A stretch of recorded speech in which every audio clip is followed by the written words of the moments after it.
Greetings, fellow fans.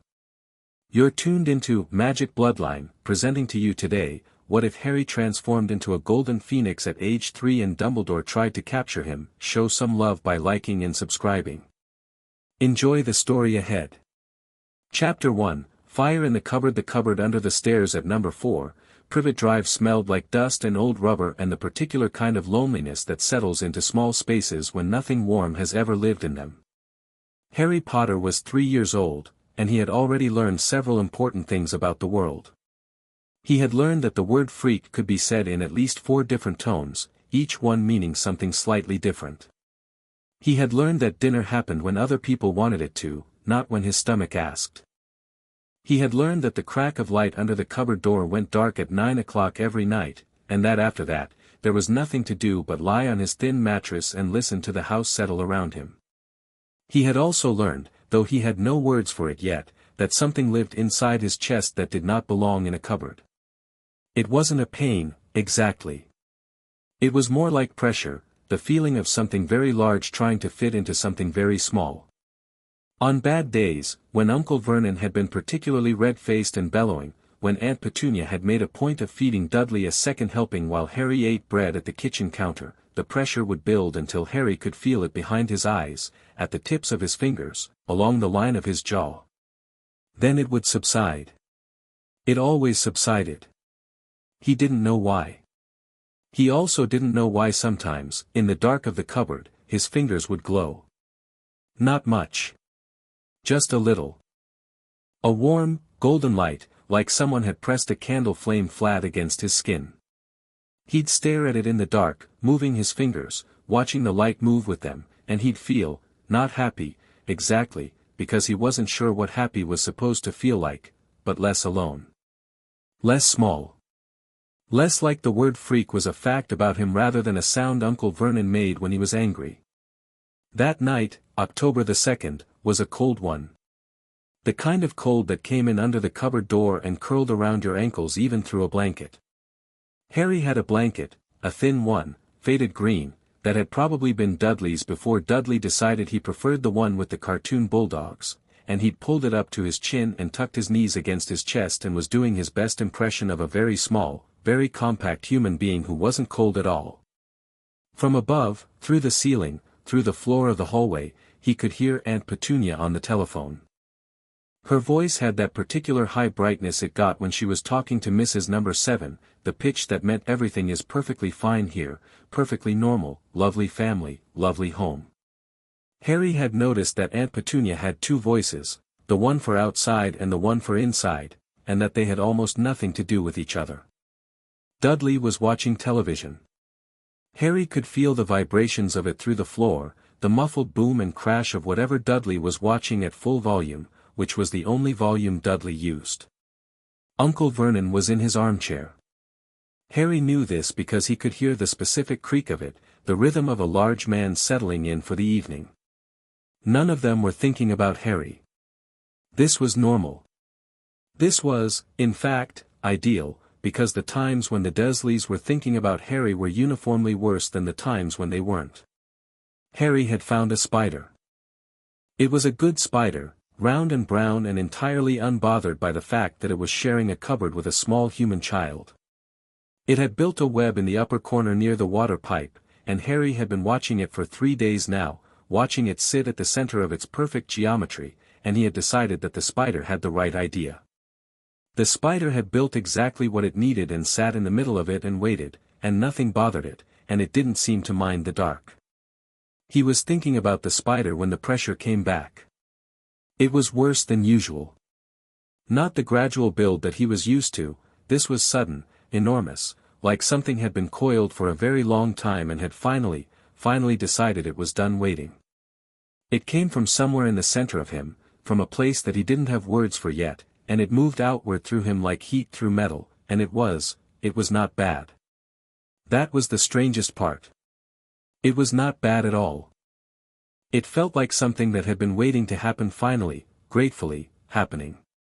His fingers went gold. Not the usual faint glow. This was solid light, warm and deep, like the color of the sun when you look at it through closed eyelids. It moved up his wrists, and Harry watched it with the same detached fascination he'd had watching the spider. It climbed his arms. He could feel his heartbeat in the light, feel the pulse of it, rapid and certain. The blanket caught fire.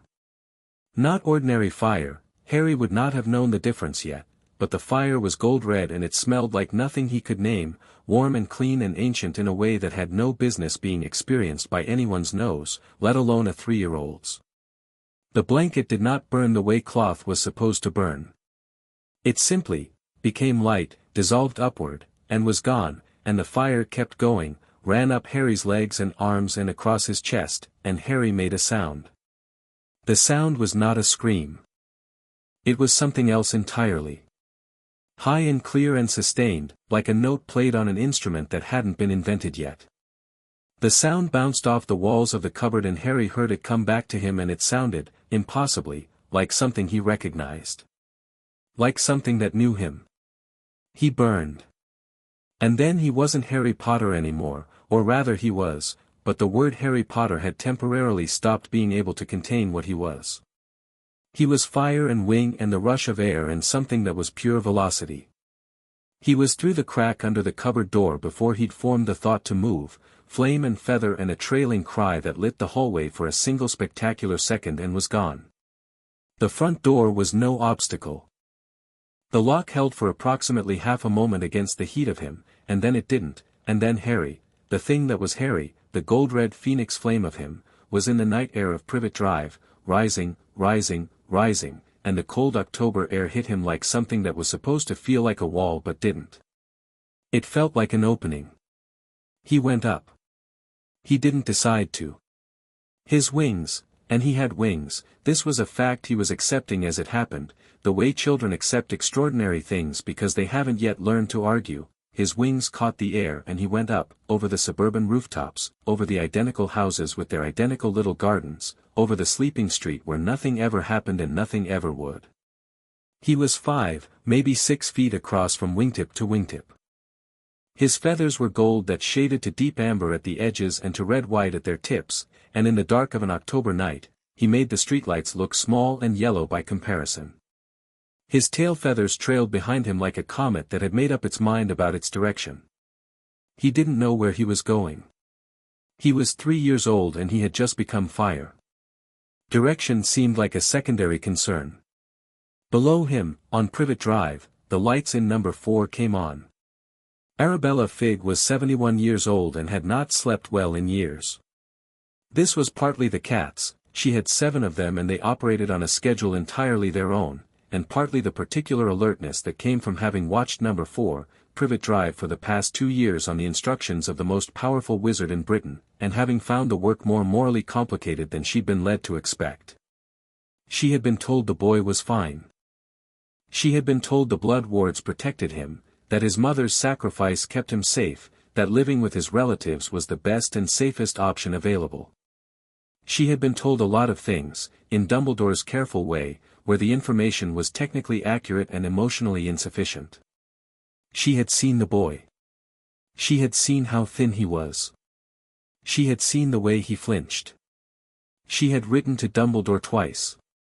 She had received 2 responses, kind, patient, measured, explaining again the necessity of the blood wards, the importance of the sacrifice, the greater good. She had written a 3rd time and not sent it.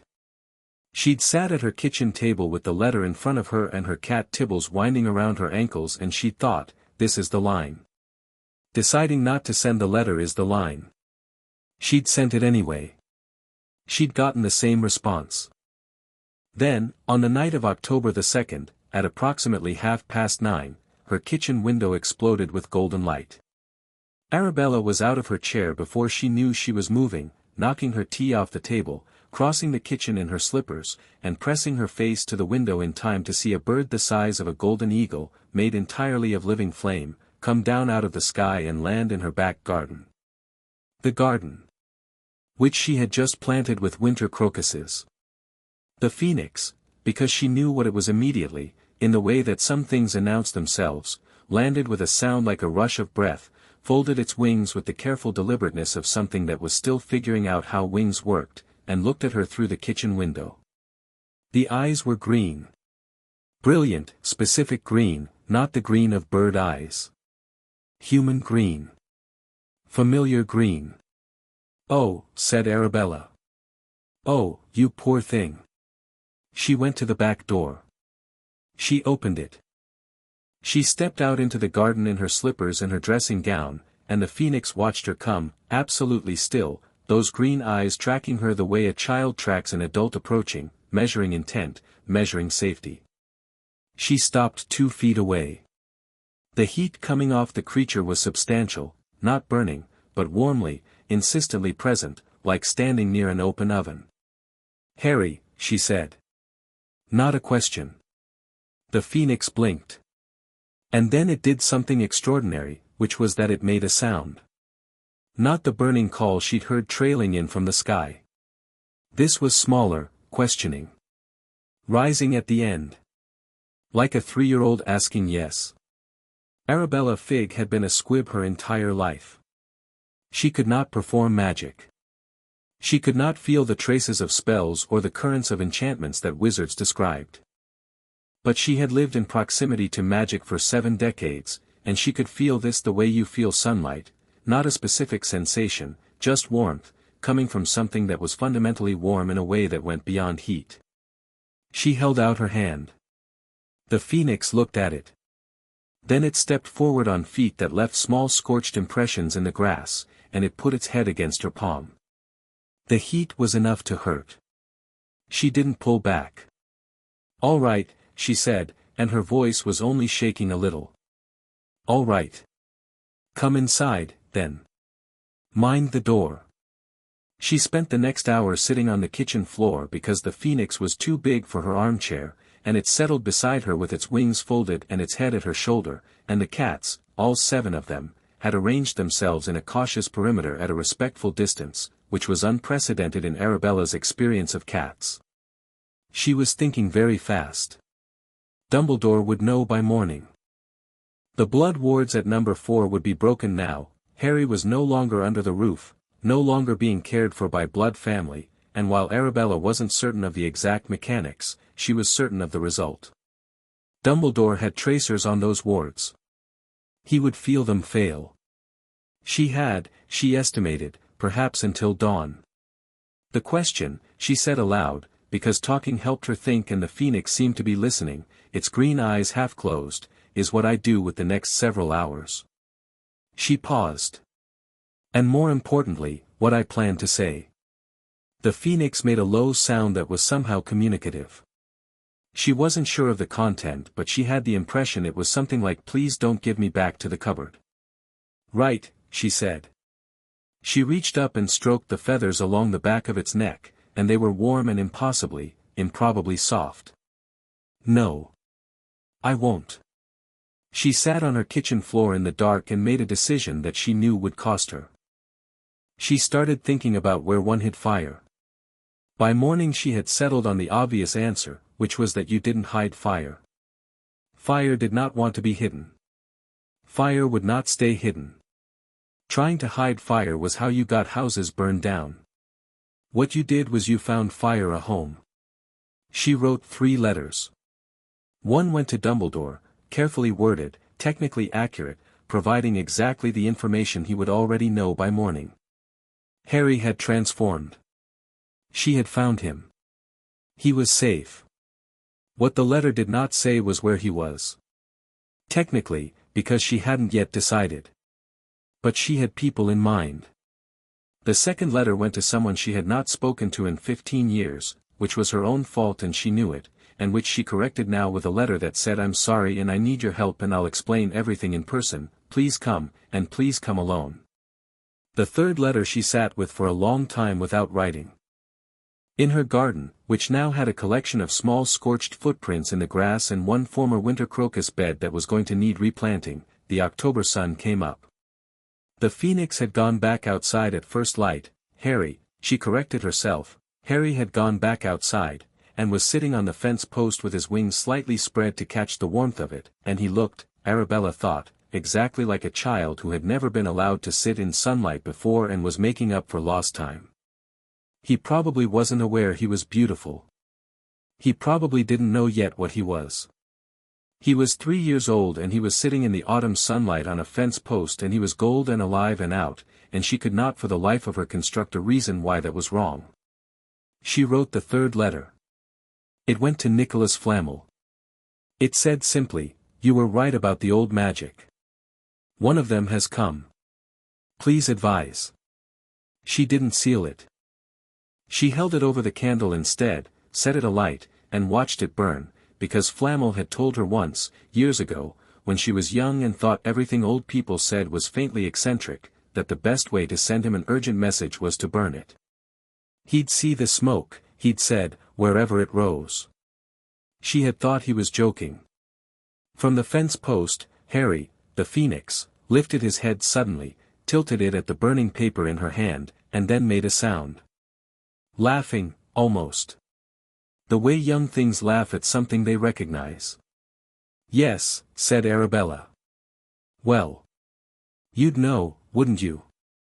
Albus Dumbledore felt the blood wards fail at 7 minutes past 6 in the morning. He was in his office at Hogwarts. He hadn't slept, hadn't been able to since Tom Riddle had scattered himself to the winds, and he'd spent the night corresponding and planning and moving pieces on a very large, very complicated board, when the sensation arrived. It was like the extinguishing of a candle, quiet, small, and absolutely unmistakable. He was still for a moment. Just a moment. Then he moved to the window. Fawkes was on his perch.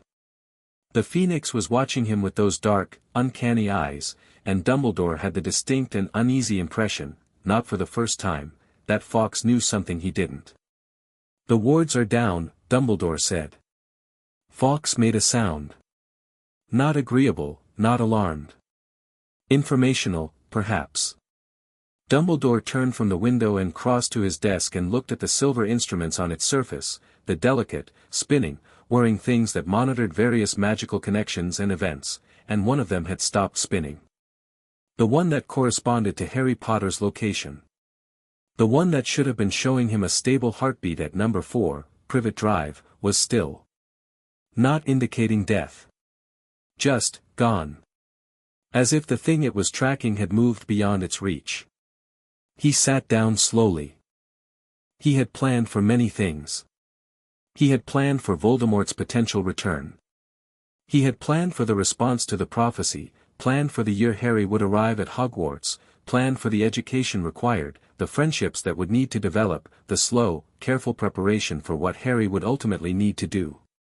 He had thought about the boy extensively. He had written about the boy in his private notebooks. He had made arrangements. What he had not planned for was this. He pulled a fresh piece of parchment toward him and reached for his quill, and then he stopped. He thought. He tented his fingers and he looked at the still instrument on his desk and he thought harder than he had in a very long time. The blood wards falling meant Harry was no longer at the Dursleys. That much was mechanical. Why they'd fallen was the question that required more careful thought. Had Petunia acted? Had Vernon done something? Dumbledore's jaw tightened slightly at the thought, more drastic. Or had something else happened? Something internal? He rose and walked to the window again and looked out at the grounds. The lake was still in the early morning. The castle was quiet. "Fawkes," he said. The Phoenix had not moved. "Do you know something about this?" Fawkes turned his head away. It was such a pointed, specific, deliberate gesture that Dumbledore stood and looked at it for a long moment. "Extraordinary," he said softly. He went back to his desk and wrote 3 letters, one to Minerva McGonagall requesting discretion and immediate consultation, one to Arabella Figg, and one to a member of the Reformed Order whom he trusted with delicate work. Then he paused and added a 4th, to another member of the order who was somewhat less reliable but had a particular skill set that was currently relevant. He did not write anything about what he suspected. He was not yet certain, and Dumbledore preferred certainty before he committed to a theory. He had, in his life, committed to several theories that turned out to be partially wrong, and the partial wrongness had cost him things he could not always afford to lose. He sealed the letters, sent them, and then sat at his desk and looked at the still instrument and let himself, just briefly, consider the possibility that the boy, the instrument of prophecy, the one he had to protect and prepare, had done something entirely outside his calculations. He was troubled by that. He was also, which he acknowledged privately and only to himself, fascinated. Minerva McGonagall arrived in his office at 7:10, still in her traveling robes, pinned and immaculate despite the early hour. "Albus," she said. "What's happened? Harry Potter's wards have failed." He paused. "I need you to go to Privet Drive." "Is the boy?" She stopped. She was very still. "Is he safe?" "I don't know yet. Arabella Figg's letter arrived 20 minutes ago." He held it out. She crossed the room and took it and read it standing up. Her expression changed. He watched it change and found it informative. "She says he transformed," Minerva said. "So it appears." "Albus." She looked up. "A phoenix transformation. At 3 years old." "Yes. In the history of documented cases," Dumbledore said precisely, "are extremely rare. 3 that I'm aware of. All of them adults who had undergone significant magical trauma or—" He paused, and something in his face shifted very slightly, became careful. "Or who had a specific ancestral connection to phoenix kind." Minerva set the letter down on his desk. "That killing curse," she said. "Likely the catalyst. The seed was always there, I suspected it, after that night, but I had no certainty. The soul magic of Lily's sacrifice, combined with Albus." Her voice was quiet. "What are you going to do?" He looked at her steadily. "Find him. Bring him somewhere safe." "Safe," she said, and it was not quite a question but it was not quite not one either. "The blood wards are gone. Without protection, he is a phoenix," Minerva said. "Albus. I don't know that he requires our protection in quite the same way we'd previously assumed." There was a brief silence. Something moved behind Dumbledore's eyes, not quite annoyance, not quite anything nameable. "He is also a 3-year-old child," Dumbledore said. "Who needs food and shelter and education and, yes," she said. "All of those things. Given by people who—" She stopped herself. She picked up the letter again and reread one line. "She says she found him in her garden. She says he came to her. He had nowhere else to go." Minerva looked at him for a long moment. "Doesn't that tell you something?" Dumbledore rose from his desk and moved to his window again. Outside, the grounds were bright with morning light. "It tells me that Arabella Figg is a kind woman who has a garden, and that a 3-year-old, transformed and frightened, went to the nearest safe thing he could find." His voice was measured and patient and utterly, infuriatingly reasonable. "It does not mean that what is good for the immediate moment is what is safe in the long term." Minerva said nothing. She folded the letter and set it on his desk and walked to the door, and she paused there. "Send me with whoever you're sending," she said. "I've already sent someone." She turned. "Who?" "Remus Lupin." Her expression did several things rapidly. "He's reliable," she said finally. "He's also empathetic." "Yes. That's why I chose him." Dumbledore turned from the window and his face was kind and tired and absolutely certain. "Harry will respond to empathy. He's a child. He needs gentle handling." Minerva said, "Yes," and left, and she did not say the other thing she was thinking, which was that a phoenix was not something you handled, gentle or otherwise. Remus Lupin received his letter at 8:30, while eating toast over his kitchen sink in his small rented room in Edinburgh. He was 31 years old and looked older, and he was used to difficult assignments, but he read this letter 3 times with the toast forgotten in his hand and then he set it down on the draining board and looked out his window at the grey October morning and said, very quietly, "Oh, Harry." He knew about the boy. Everyone left from the old order knew about the boy. He knew what James and Lily had died for, knew what had happened on that Halloween 2 years ago, had been at the memorial and had not been able to speak at it because there were no words that fit inside his throat that night. He knew about the Dursleys too. He had told Dumbledore, carefully, once, in that first year, that he didn't think the placement was wise. Dumbledore had explained the blood wards. Remus had recognized the logic and hated it and accepted it because there wasn't, as far as he could see, an alternative. He reached for his wand. Packed a bag. He moved quickly because Remus Lupin was the kind of man who moved quickly when it mattered and slowly when it didn't, and he had long ago learned to tell the difference. He paused at the door. He thought about Dumbledore's letter, find the boy, assess his condition, begin to establish trust, and he thought about the word retrieve that had not been in the letter but had been implicit in several of its sentences, and he thought about the word handle that had also not been there but which he felt between the lines, and he made a decision, as he left, that he was going to go to Little Whinging and find Harry Potter and then he was going to decide what came next based on what he found there, not on what he'd been told to expect. It was not, technically, what Dumbledore had asked of him. It was what Remus thought was right, which he had learned, slowly and painfully, were not always the same thing. Number 4, Privet Drive was extremely normal.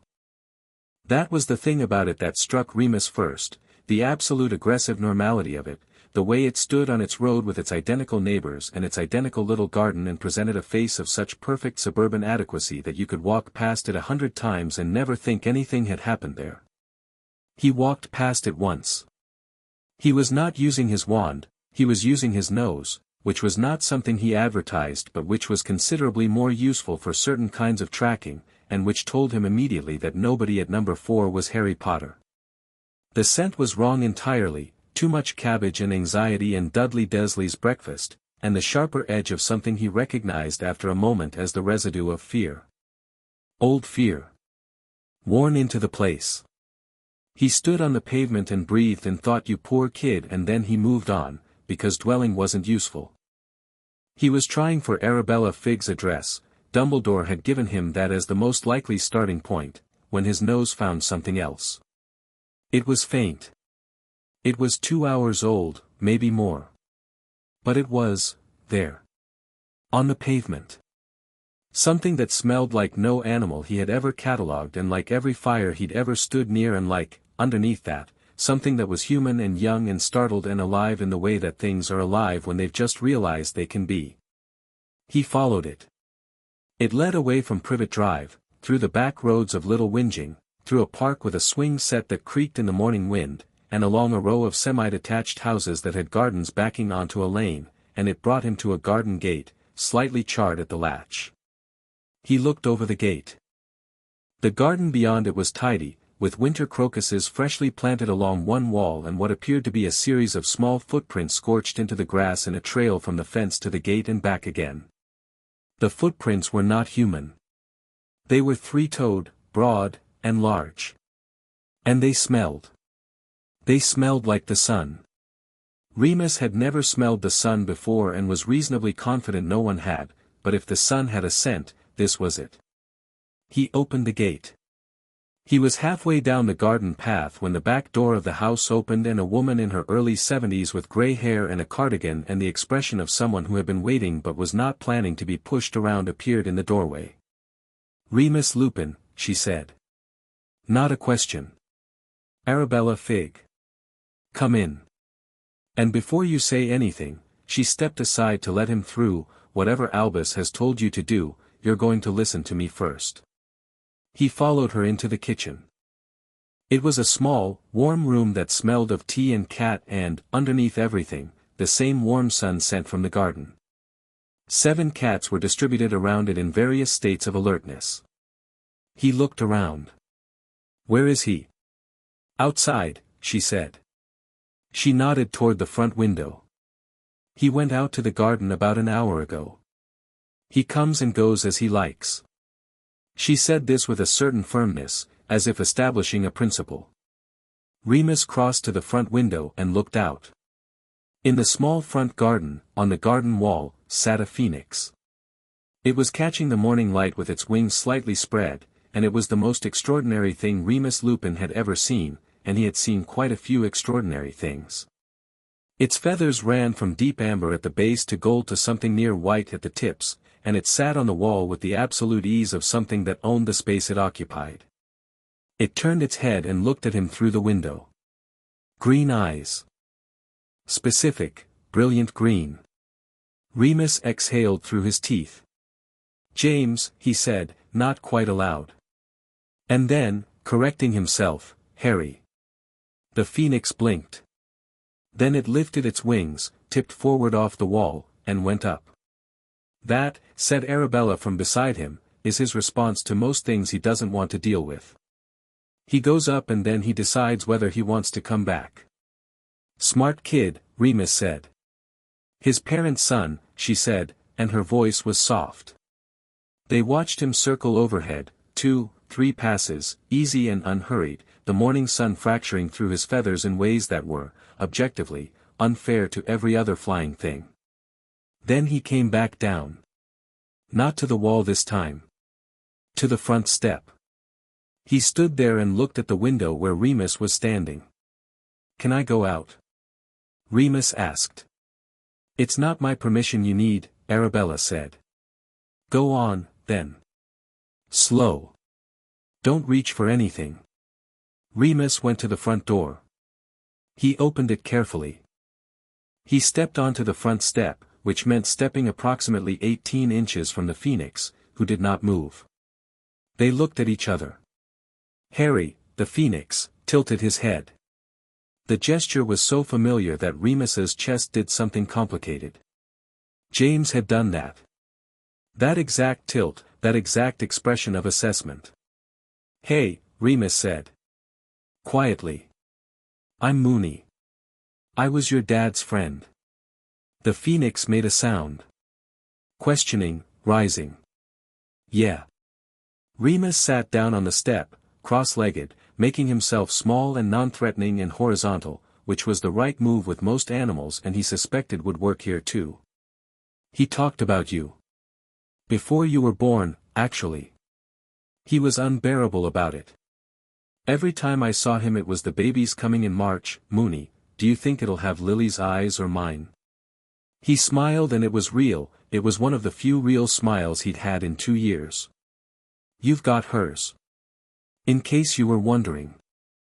The phoenix looked at him for a long moment. Then it stepped forward, one careful step at a time, and put its head down and pressed it against Remus's knee. Remus sat very still.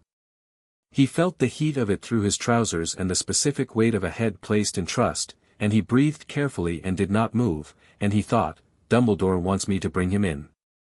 And then he thought, no. Not yet. Not without knowing what that means for him. He sat on the front step with James Potter's son's head on his knee and let himself think clearly for the first time since the letter.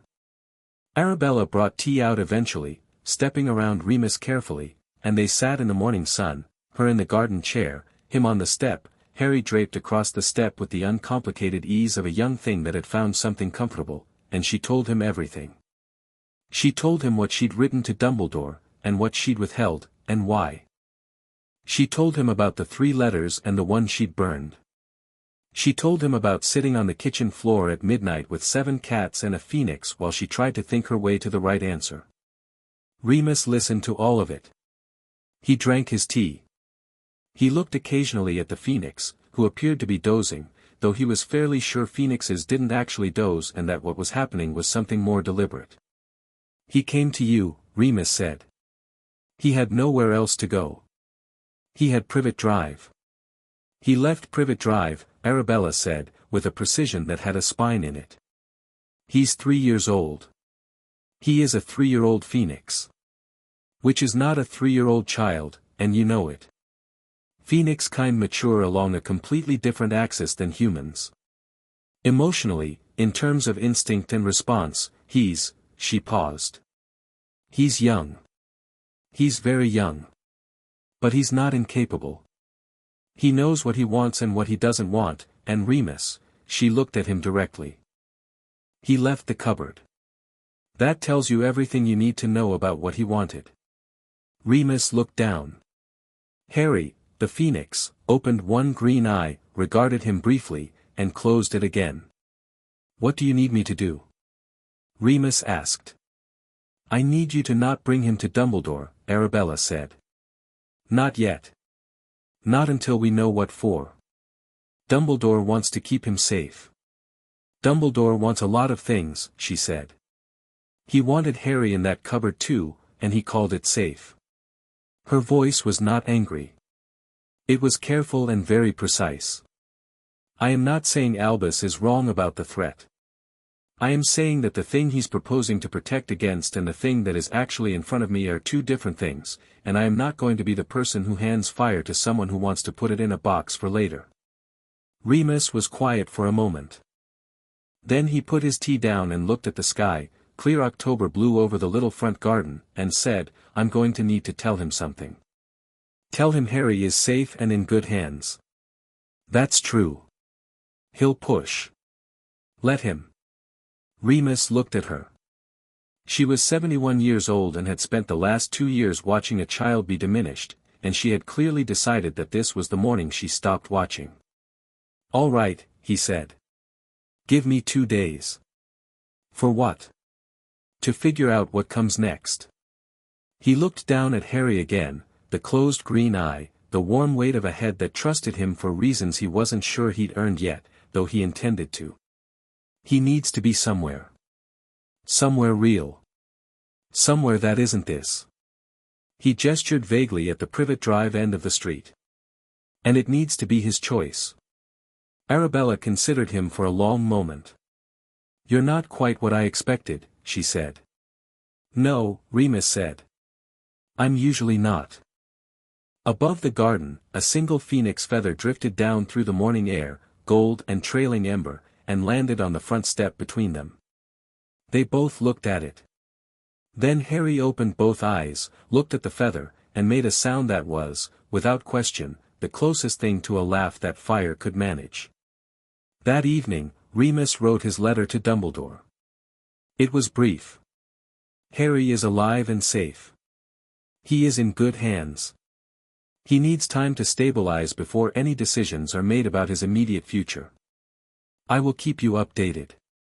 Do not send anyone else, you'll only alarm him." He sealed it and sent it off.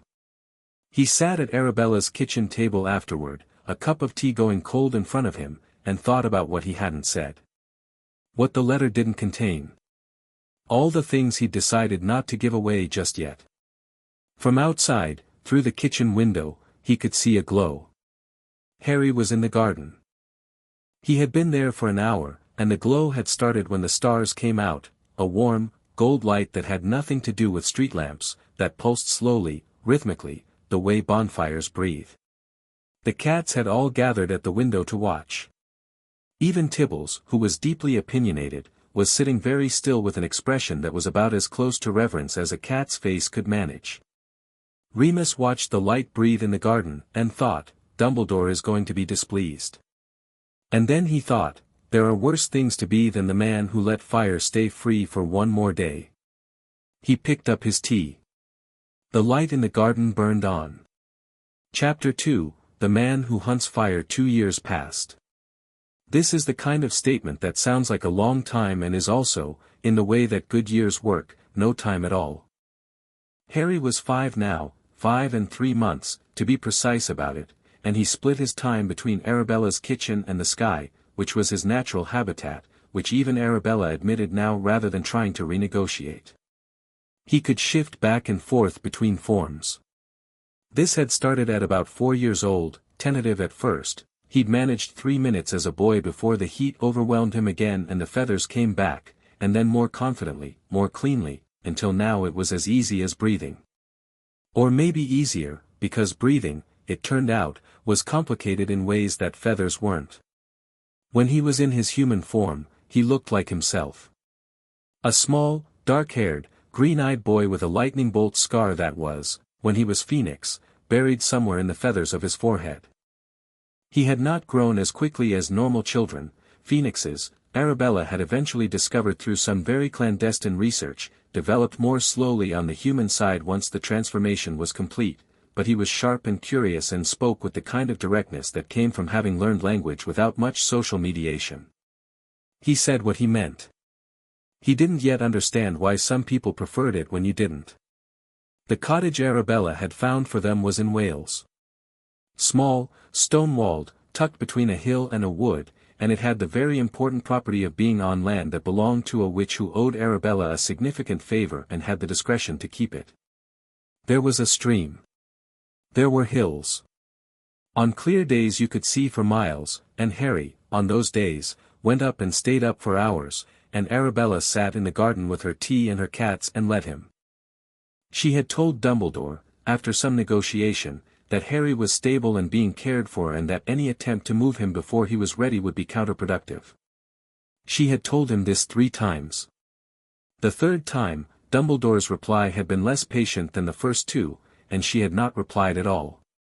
That was 6 months ago. She had not heard from him directly since. She had, however, begun to notice things. A man walking slowly past the cottage twice in a week. A barn owl that sat too long on the garden wall. The faint, specific shimmer of a detection ward left in the lane, subtle, competent, absolutely Dumbledore's work. She had showed Harry the shimmer in the lane. He had looked at it. Then he had looked at her with his green eyes very steady and said, "What does it do?" "Tells someone where we are," she said. "Or more accurately, tells them if you come and go." Harry considered this. He was in his human form, standing in the lane in his wellies and his green jumper, with his hair doing its usual thing in the morning wind, which was not precisely anything, it just went in the direction it chose, which was generally outward. He looked at the shimmer for a long moment. Then he walked through it. The shimmer went dark. Where it had been, there was just lane. He looked back at her. "Better," he said, and went to feed the chickens. Arabella stood in the lane and thought, "All right, then." Remus came to visit on a Thursday in March, which Harry remembered primarily because March was when the stream ran fastest and he'd found a particularly good pool where, in his phoenix form, he could land on the flat rock in the center and watch the water go by, and Remus always knew where to find him there. He came through the wood on foot, which he preferred, and he sat on the bank while Harry perched on his rock and they did what they'd been doing for 2 years, which was talk. The specific, circuitous, genuine talk that happened between 2 people who had decided to be honest with each other and were still figuring out the exact shape of that. "Dumbledore wrote to me again," Remus said. Harry looked at the water. "He knows I'm still seeing you. He wants me to." Remus paused, and the pause was honest, which was something Harry had noticed about him. "He didn't paper over things.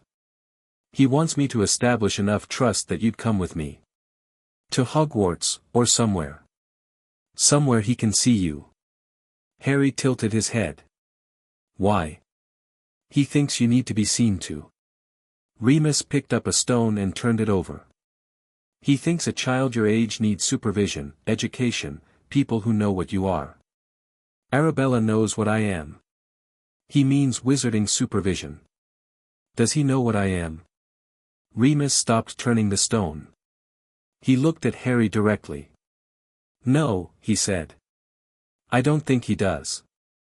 Not completely." "Then why would I go to him to be supervised by someone who doesn't know?" It was said without aggression. Just plainly. The way you'd note the illogic of a thing. Remus sat there with the stone in his hand and the March stream running past them and he said, "That's fair." "Is he going to send more people?" "Probably." Remus set the stone down. "He's worried, Harry. I want you to understand that it's not," he stopped. "He's not a bad man." Harry looked up then, directly at Remus. His green eyes were calm and specific and not, in any way, reassured. "I didn't say he was bad," he said. "I said I wasn't going." He paused. "Can you tell the difference?" Remus looked at him for a long moment. "Yes," he said. "Yeah, I can." He exhaled. "I'll buy you some more time." "You don't have to." "I want to." Remus put his elbows on his knees and looked at the water. What are you going to do about it yourself? He'll keep, I know. Harry shifted his weight on the rock. Even in human form, he had a likeness to him, a quality of resting rather than sitting, as if the posture was chosen rather than defaulted to. I've been thinking about it. And? I think, Harry said, I need to talk to someone who actually knows. Knows what? What I am, he said, simply. Arabella's learning. You're learning. But there should be someone who already knows. Someone old enough. Remus was quiet. Nicholas Flamel, he said then. Harry looked at him sideways. You know about him? Arabella mentioned she'd written to him. He wrote back, Harry said. 2 months ago. I was going to tell you. What did he say? Harry was quiet for a moment, and when he spoke, there was something in his voice that was new, not quite wonder, but adjacent to it, the tone of someone who has found a word for something they've been carrying unnamed. He said he's been waiting, Harry said. He said he knew something like me was coming. He said, he paused. He said phoenixes don't die, Remus. Not really. They remember. Every phoenix that ever lived, they all remember each other. And there are things they remember that I should know. The stream ran on. A bird called somewhere in the wood. Are you going to go to him? Remus asked. Yes. No hesitation. Will you come? Remus looked at him. 5 years old, sitting on a rock in the middle of a stream, green-eyed and entirely calm, asking if Remus wanted to come along to see a 600-year-old alchemist. Yeah, Remus said. Obviously. They were making plans, sensible, careful plans, the kind that Arabella approved of in the sense that she made clear which parts were wrong and then helped fix them, when Remus looked up from the kitchen table one morning and said, someone's in the lane. Harry looked up from the map Flamel had sent. Not Dumbledore's ward, he said. I broke that. No, Remus said. This is, he frowned. Someone on foot. Walking like they're trying to look like they're not looking for anything. Harry crossed to the window. He looked out. The man in the lane was perhaps 40, with a neatly pressed mackintosh and light brown hair that was receding at the temples, and he was walking in a way that was entirely too casual, the kind of casual that took effort. He had a wand in his sleeve, Harry could see the outline of it, and his eyes kept moving to the cottage in the way that people's eyes moved when they were trying not to look directly at what they were looking for. Ministry, Remus said. Or Dumbledore's, Harry said. Could be both. They looked at each other. Harry made a decision and was out the back door before Remus could say anything, which was the other thing about Harry that Remus was still getting used to, the way he moved from decision to action with essentially no middle step. He did not transform. He walked out the back, through the garden, around the side of the cottage, and came up the lane from behind the man before the man knew he was there. He was 5 years old. He was about 3.5 feet tall. He was wearing his green jumper and his wellies and his hair was doing its thing. He stopped about 10 feet behind the man and said, "Hello." The man turned around. His face went through several things very quickly, surprise, relief, and then something more complicated as he looked down at the child in front of him and tried to reconcile it with whatever he'd expected. "Harry Potter," he said. "Yes," Harry said. "Who are you?" "My name is Dawlish," the man said. He had a careful voice, the kind of voice that was used to managing things. "John Dawlish. I'm with the Ministry of Magic. Or Department."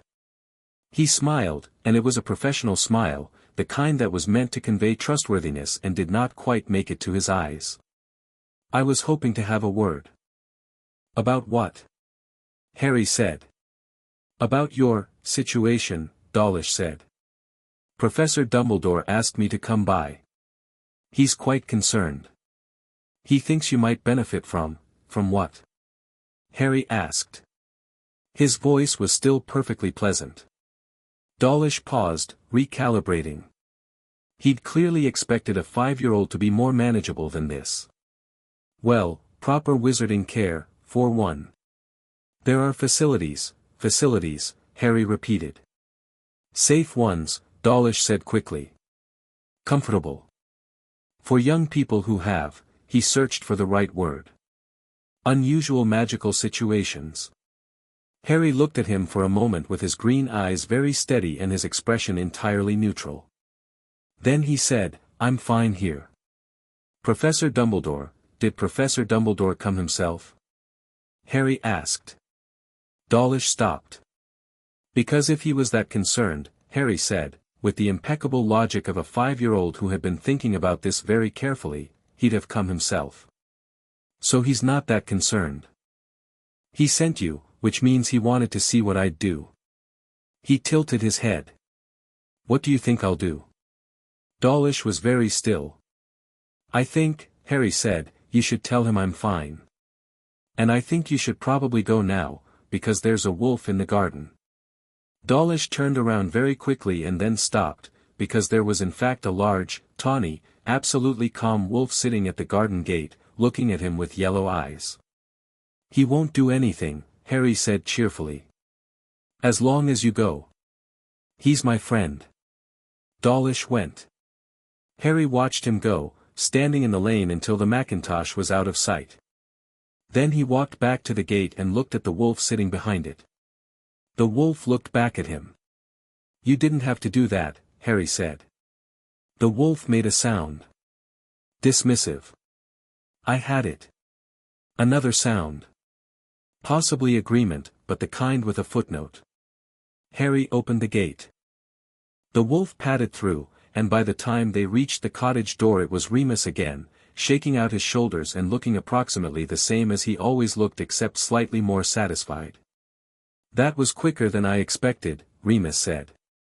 He was easy, Harry said. Dumbledore'll send someone harder next. How do you know?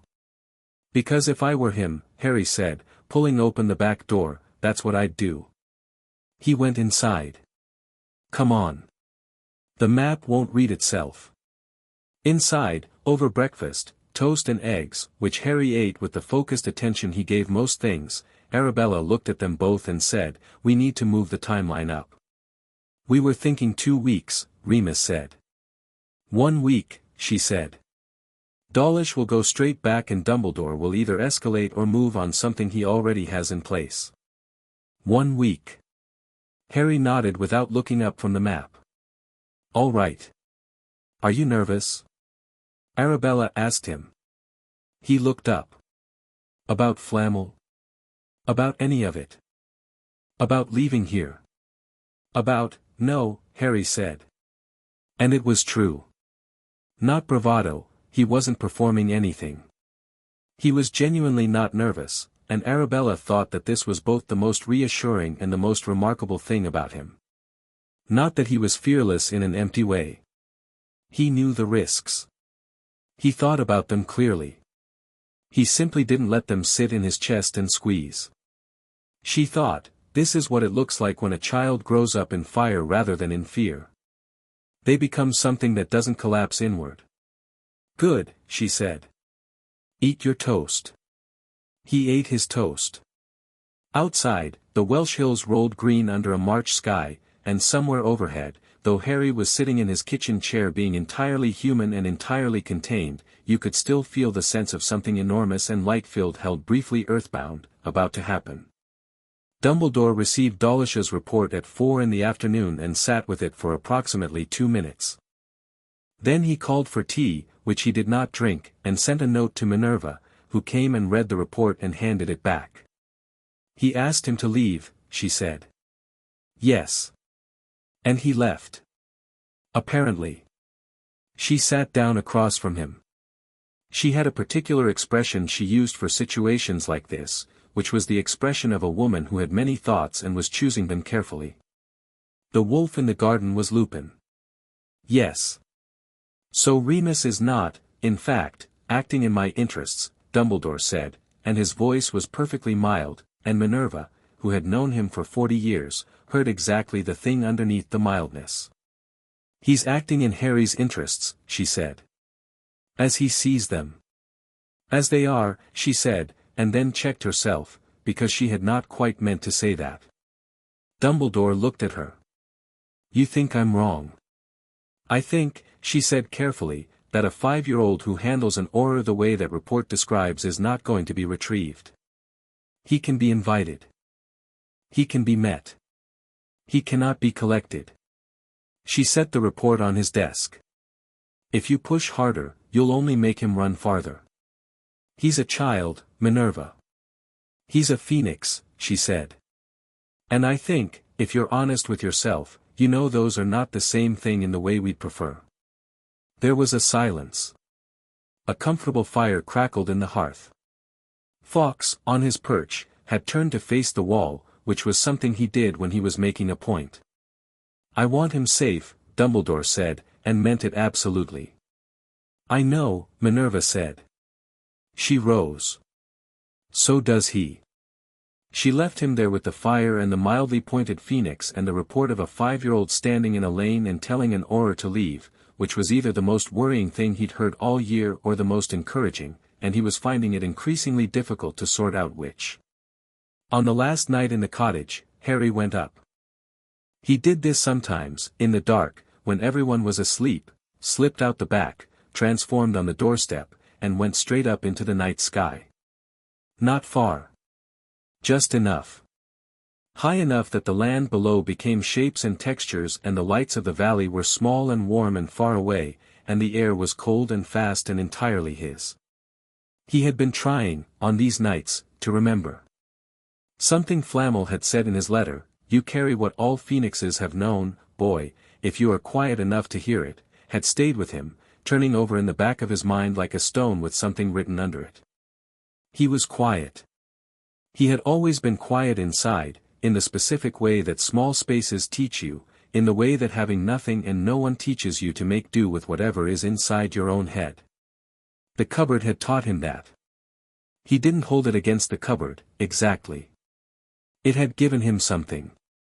Tonight, high over the Welsh hills, he was quiet in a different way, willing, attentive, open. He let the wind come through his feathers and the cold move through him and he thought of nothing in particular, which was harder than it sounded. And something came. Not a voice. Not an image. More like, the memory of warmth, very old, from something that had burned long before he was born and was still burning in the place that all fire shared. The memory of flying over water that had no name yet. The memory of fire not as destruction but as renewal, as the thing that cleared the old growth so the new could come. The memory of being called many things by many peoples, in languages that no longer existed, and always, always, the word meant free. He came down just before dawn. Arabella was in the kitchen.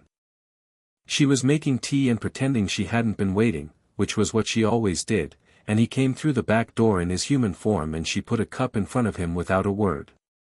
I remembered something, he said. What sort of thing? He wrapped his hands around the cup. His hands were warm, always, slightly more than a person's hands should be. I remembered what it feels like to choose, he said. When everyone keeps talking about what I should do, what I have to do, what's best. But I think. He looked at the steam rising from the cup. I think I've always known that I get to choose. I just needed to remember it. Arabella looked at him for a long moment. Yes, she said. You do. She sat down across from him. Are you ready for tomorrow?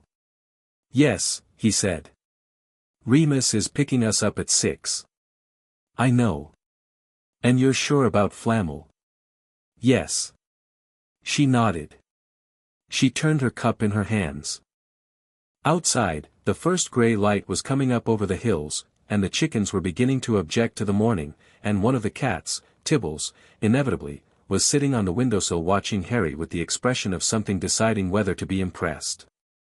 Arabella, Harry said. Thank you. He looked up from the cup. For everything. For the garden. For not, he stopped, and something moved across his face, briefly, that was very young and very real.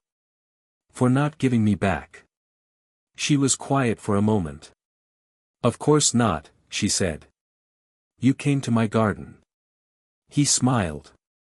It was a complete smile, unguarded, and it transformed his face the way fire transforms a room, suddenly, warmly, entirely. Right, he said.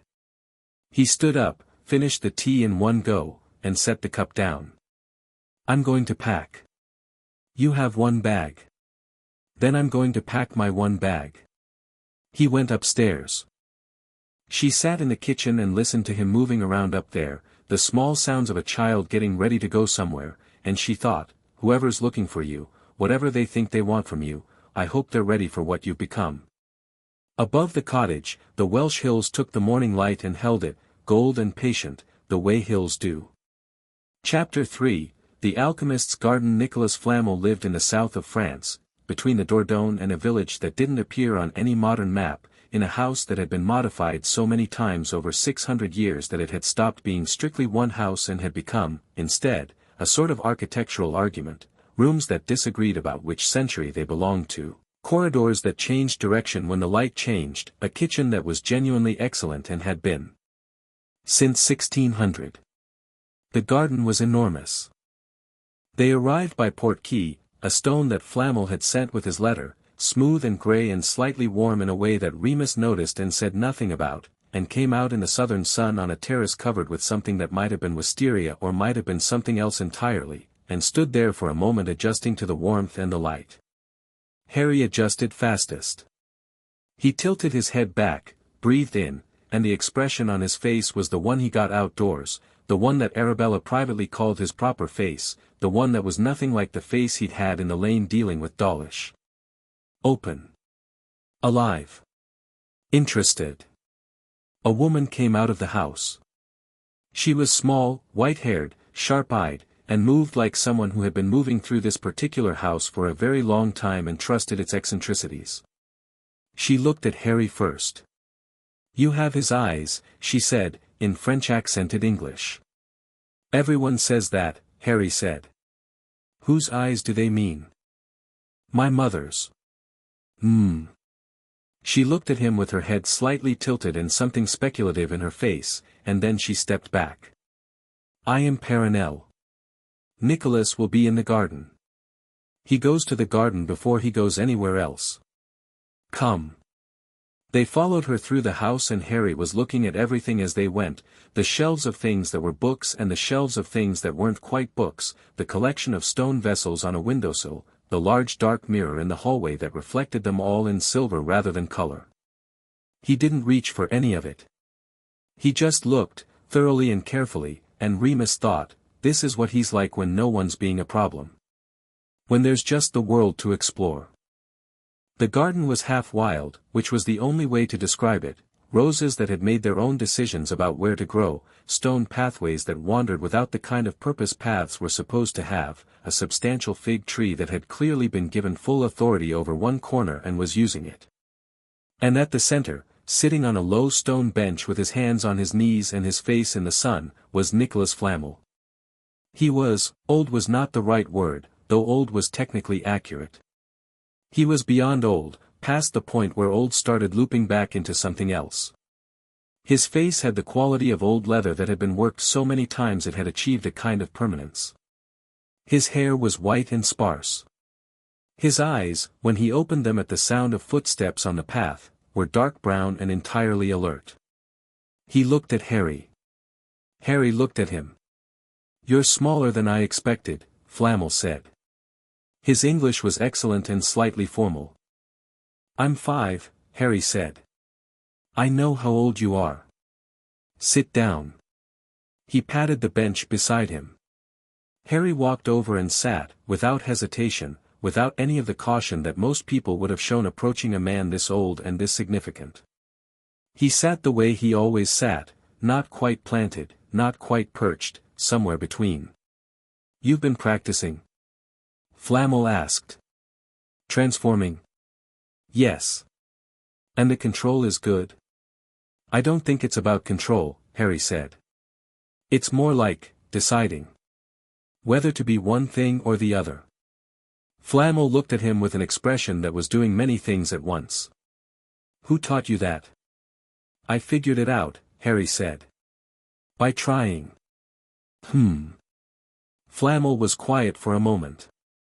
Most people, he said slowly, when they encounter something they don't understand, they try to master it. To impose control. They find the edges of a thing and try to make it smaller so they can hold it. That's stupid, Harry said. It's human, Flamel said. More or less. He looked at Remus and Arabella, who had sat down on the garden steps with the particular expression of adults who have recognized that they are not the principals in this conversation. Your friends may want tea. He raised his voice without looking away from Harry, Perenelle. From somewhere in the house came the sound of a woman who had been making tea since before the suggestion was made. I want to know about the others, Harry said. The other phoenixes. Yes. You said in your letter they remember. That I'd remember. He paused. I started to, a few weeks ago. In the sky. Just, fragments. But I didn't know what they meant. Flamel nodded. He leaned back slightly, tilting his face to the sun again, and he had the look of a man who had been waiting a very long time for a particular conversation and had not quite believed it would come. What did it feel like, he asked. When the memories came. Like remembering something I already knew, Harry said. Not like learning something new. Yes, Flamel said, and there was something in his voice, relief, almost. Yes, exactly. He was quiet for a moment. Do you know what I've been doing for 600 years, Harry? Looking for the Philosopher's Stone, Harry said. And making it. After that. What I've been doing with 600 years. Harry looked at him. Waiting for you, Flamel said. It was said simply, without drama. Not you specifically, I didn't know it would be you.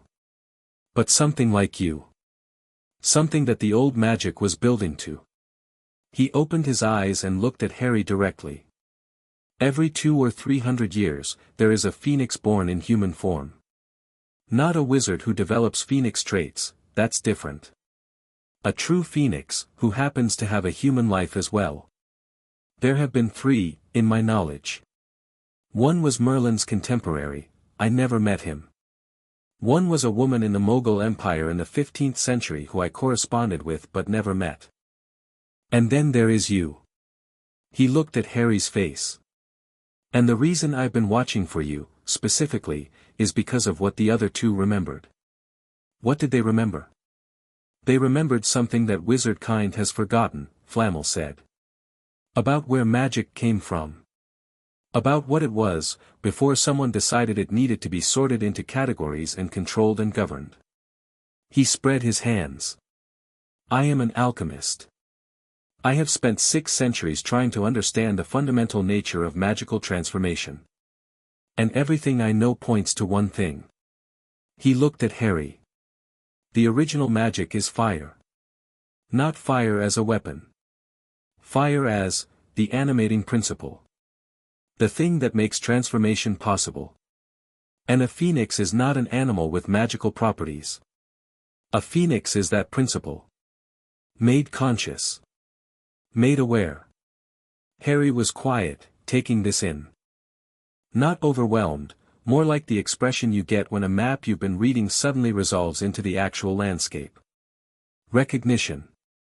So when Dumbledore wants me under supervision, Harry said, what he actually wants, is the most powerful magical being in Britain, Flamel said, without inflection, to be somewhere he can see it. Yes. And what do you want? Harry asked. Flamel smiled, and it was genuine and a little wry. To teach you. Not to control what you are, I wouldn't know how, and I'm not sure anyone does. But you are carrying knowledge that no living being has carried in 400 years, and I am 600 years old and have been pursuing the theory of it for most of that time, and I think, he paused. I think we could be of use to each other. What would I learn? Everything I know, Flamel said simply. Which is a great deal. And what would you learn? Everything you remember, he said. Which is considerably more. Harry looked at the garden. The fig tree. The wayward roses. The stone pathways going where they decided to go. He looked at it all very carefully, the way he looked at most things, and then he looked at Flamel. All right, he said. But I'm not staying anywhere I can't leave. My house has 37 rooms and 6 exits I know about and several I've never found, Flamel said. I think you'll manage. They stayed for 3 weeks, which became 6, which became something that had no particular end date because the work was ongoing and the reason to leave had not materialized. Harry's days took a shape. Mornings were for theory. Flamel would sit with him in the garden or the old study and they would talk, and the talking was not like lessons, not like being taught. It was more like two people comparing notes on a subject they'd approached from different directions. Flamel had the breadth and depth of centuries of scholarship. Harry had something older and more immediate, the fragments of Phoenix memory, which came more clearly now, more often, particularly when he was in the garden or in the sky. He would come in from flying and sit down and Flamel would ask, "What did you find?" and Harry would describe it, the shape of what he'd remembered, the quality of it, the sense of it, and Flamel would match it against something in his notebooks, and there would be a long, productive silence, and then they'd both start talking at once. Perenelle watched this happen and said nothing, which was her way of indicating she approved entirely. Afternoons Harry spent transforming. Not practicing the shift, he had that. He was working on something harder, which was the deliberate use of Phoenix fire in ways that didn't require full transformation. A warmth at the hands. Light at the fingertips. The specific, focused heat that could burn stone or heal a wound, depending on how he directed it. Flamel watched this and made notes. He never suggested Harry was doing it wrong. When Harry would stop and ask, "Is this right?" Flamel would say, reliably, "There is no right. There's only what works and what doesn't." "What does it feel like when it works?" "Like deciding," Harry said. "Same as transforming." "Then that's your method," Flamel said. "Some wizards point a wand. You decide." He made a note. "It will be more reliable that way." Remus stayed. He'd sent Dumbledore another letter, still with Harry, still fine, still not ready to come in, and received no response, which he found more alarming than a response would have been. He walked the perimeter of Flamel's property once a day, wolf-nosed and thorough, and did some defensive work on the wards with Flamel's permission, and sat with Harry in the evenings and read to him, which was something Harry had never had anyone do and which he received with the stillness of a person discovering that stillness can be comfort rather than absence. Arabella went home after 2 weeks. She had cats to tend to. She had also, privately, made the calculation that Harry needed space to grow into what he was becoming without her there watching, and that the watching itself, even well-meant watching, could become its own kind of weight. She hugged him when she left and he hugged her back without any awkwardness, which was not how he'd started. He'd been cautious about touch at the beginning, the way things are cautious when they've learned that other people's hands are not always gentle. He wasn't cautious anymore. "Right," she said. "I'll visit," he said, which was better. She held him for a moment longer than she'd planned to. Then she let go and went through Flamel's gate and apparat, and Harry stood in the garden and watched the space where she'd been and then went inside to find Flamel, because there was a question that had been sitting in his head all morning and the quiet was now loud enough for it to get through. "The other phoenixes," he said, finding Flamel in the kitchen being supervised by Perenelle making bread. "The ones that came before me." Said Flamel, without turning around. "What happened to them?" Flamel was quiet for a moment. Perenelle turned to look at Harry with her sharp eyes. "One of them chose to stop transforming," Flamel said. "Chose the human life over the phoenix. Lived and died human." "And the other?" "She was, collected," Flamel said, and there was a weight in the word that hadn't been in anything else he'd said. "By people who recognized what she was and wanted it for themselves." He stopped. He turned around. He looked at Harry with those dark brown eyes that had seen 600 years of human beings being complicated. She did not survive it. Harry looked at him steadily. How old was she? Older than you. She was 31. And she couldn't escape. She could have, Flamel said. She chose not to. She thought, he exhaled. She thought she could change things from inside. She thought she could trust the people who'd taken her because they seemed reasonable. Because they had explanations for why it was necessary. He sat down at the kitchen table. She trusted the story they told her about herself. And the story was kind and well-intentioned and entirely designed to keep her in place. Harry sat down across from him. That's what Dumbledore wants to do, he said. I think so, Flamel said. Yes. He'll come himself eventually, Harry said. Yes. What should I do when he does? Flamel looked at him. Something moved in his face, not concern exactly, but something serious and honest. I can't tell you that, he said. He's powerful. He's intelligent. He genuinely cares about you in his way, which makes him harder to deal with than someone who doesn't. And he paused. He has a story about you. A very specific story about what you are and what you're for and what has to happen. He has believed it for a long time and built a great deal on it, and people who believe in stories very strongly tend to be very committed to the people in them staying in their assigned roles.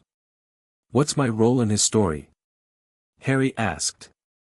A weapon, Flamel said quietly. A weapon he shaped himself, into a hero. Harry absorbed this. He looked at the table. He looked up again. I'm not a weapon, he said. Flatly. Certainly. Not defensive, just a fact, stated. No, Flamel agreed. You're fire. And fire doesn't have roles, Harry said. Flamel smiled, and it was the warmest he'd smiled in 6 weeks, which was saying something. Now, he said, you're beginning to understand. The morning Dumbledore came, Remus smelled him first. He was sitting in the garden with his second cup of tea and the book he'd been reading for 3 weeks at the rate of 10 pages a day because Harry kept interrupting it with questions, and the scent came from over the southern wall, distinctive, specific, impossible to mistake if you'd been near enough to the man to know it. Power had a smell, not metaphorically. Magic of significant age and potency had a specific quality, like ozone before lightning, and Albus Dumbledore had more of it than anyone Remus had ever met. He set his book down and said, Nicholas, at a normal conversational volume. From somewhere in the house, Flamel said, I know. Harry was inside, working on something with Flamel's notebooks. Remus went in. Harry looked up from the table, and from his face, the quality of his attention shifting, the slight stillness that came before something, Remus thought, he knows too. He'd been wondering for 6 weeks what it was that Harry felt before he knew things, and he'd never quite found the words for it. Not a magical sense in the way wizards described their awareness of spells. More like, the thing a flame does when the air pressure changes. Something fundamental, responding. He's at the gate, Harry said. Do you want to? Remus started. No, Harry said. He closed the notebook. He stood up. I'll see him. Harry, Remus. He looked at Remus with those green eyes, entirely calm. I know. Flamel appeared in the kitchen doorway. He looked at Harry. Remember, he said, he will try to make you feel that the reasonable thing and the right thing are the same thing. They are not always. I know, Harry said again. He went to the front door. He walked out into the bright French sun, through Flamel's overgrown garden, down the stone path to the gate. And there, on the other side of it, was Albus Dumbledore. He was tall. White-haired. Wearing robes that were deep blue and entirely incongruous in the southern French afternoon, which didn't seem to concern him at all. He had a long silver beard and half-moon spectacles and eyes that were, famously, blue and very bright and kind. He looked down at Harry through the gate with those kind eyes and said, "Harry." "Dumbledore," Harry said. A pause. Something moved through Dumbledore's face, surprise, possibly, though he covered it quickly. "You know who I am." "Yes," Harry said. "I know who you are." "Will you open the gate?" Dumbledore asked. "I'd like to talk." Harry considered him. The gate was wrought iron, slightly rusty, thoroughly charmed. He opened it. Not wide, just enough. He stepped back. Dumbledore came through, slowly, and they stood in the garden path. Harry came to somewhere below his ribs. This did not appear to be a disadvantage. "You're well," Dumbledore said. It wasn't quite a question. "Yes. Nicholas is treating you well." "And Remus, they're fine," Harry said. "What did you come to say?" Dumbledore's eyes moved over him, the green eyes, the scar, the jumper that was slightly too big, the hair that was doing its thing, and Harry could feel the assessment in it, the careful, practiced reading of a man who was very good at reading things. He let him look. "I came," Dumbledore said, "because I've been worried about you. You're a young child, Harry, and what's happened to you is extraordinary, and I want to make sure." "I'm fine," Harry said. "That's what everyone tells me," Dumbledore said, with a gentle smile. "But I'd rather see for myself." "You're seeing now," Harry said. "What else do you need?" Dumbledore was quiet for a moment, and something in his eyes was doing something more complex. He was reassessing. Harry could feel it, the way you can feel the shift in a conversation when the other person has stopped performing and started actually thinking. "What do you know about the prophecy?" Dumbledore asked. Harry looked at him. "Which one?" Dumbledore's expression changed very slightly. "I think you know which one."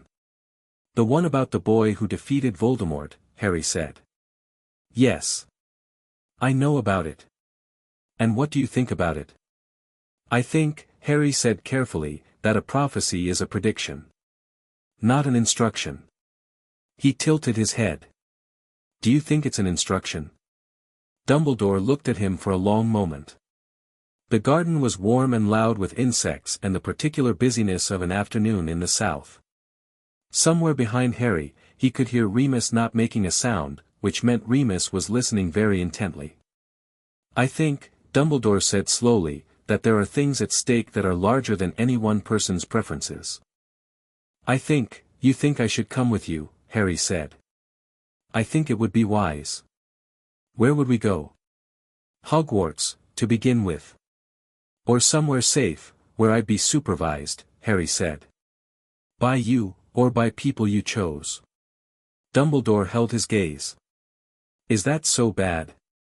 "I don't know," Harry said honestly. "I don't know you. So I don't know if your supervision would be good for me." He paused. "But I do know that if you'd been watching me for 2 years before I was born and you put me in a cupboard, your idea of what's good for me and what's actually good for me are probably different things." The silence was considerable. Dumbledore said, after a moment, "The cupboard, I'm not angry about it," Harry said. He wasn't. He meant it. "But it tells me something about what you think I need. And it tells me something about how you make decisions." He looked at the alchemist's house over his shoulder, and then back at Dumbledore. "I'm happy here. I'm learning things. I'm safe." He looked up at the old man's face. "What specifically would be better about coming with you?" Dumbledore stood in the garden path with the afternoon sun on his blue robes and his silver beard, and he looked at the boy in front of him, 5 years old, no wand, no trained magic, standing in the garden of a 600-year-old alchemist in bare feet, and he did not, to his credit, try to bluster. "I don't know," he said, which surprised both of them slightly.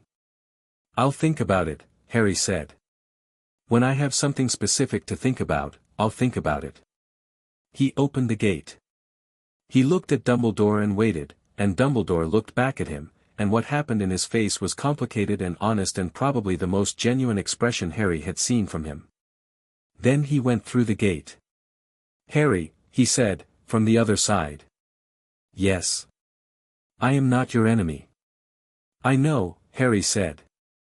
But you're not the boss of me either. He held Dumbledore's gaze. When you figure out what you want from me that I might actually say yes to, come back. He closed the gate. He walked back up the path to the house and he did not look behind him, and behind him he heard no footsteps, just the quiet of a very powerful man standing at a gate in the afternoon thinking thoughts he hadn't had before.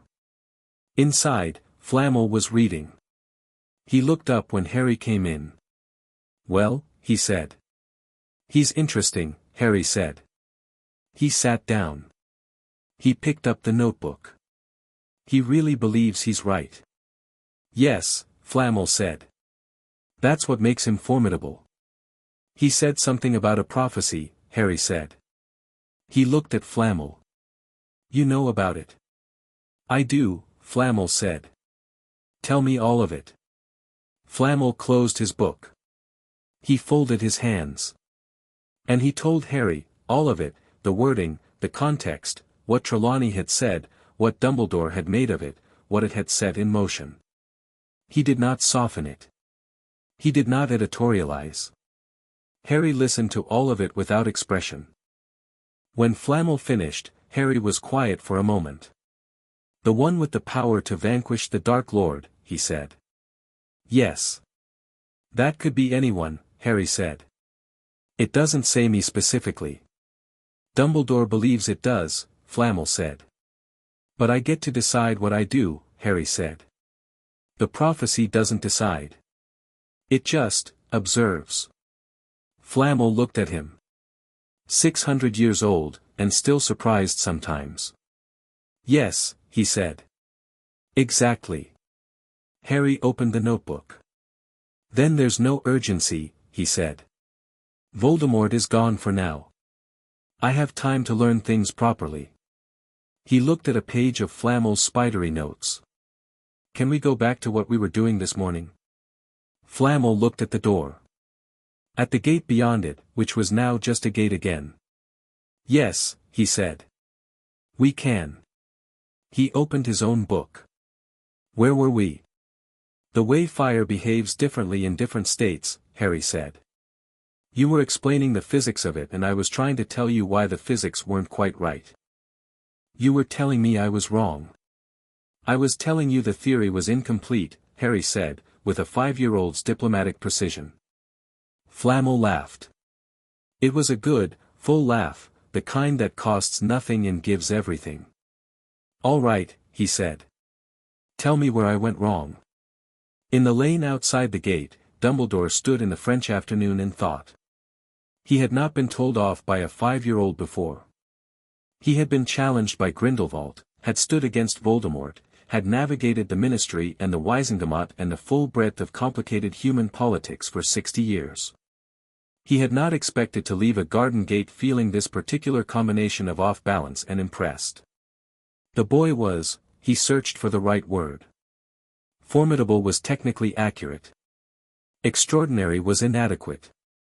What he was, Dumbledore thought, was something he recognized, a person who had thought clearly about their own situation and arrived at their own conclusions, and who was not going to be moved by any argument they had already considered. He had underestimated this. He was honest enough to admit it. He stood in the lane and ran back through the conversation. The way the boy had listened. The way he'd asked specific questions, not defensive, not challenging for the sake of it. He genuinely wanted to understand the reasoning. He'd asked where would we go and what would be better about coming with you, and those were not the questions of a child being stubborn. Those were the questions of someone who had been making decisions for themselves and needed a better argument to change their mind. Dumbledore had not brought a better argument. He walked back through the lane, thinking. He had come expecting to retrieve. He was leaving with something else, an understanding, partial and new, of what he was actually dealing with.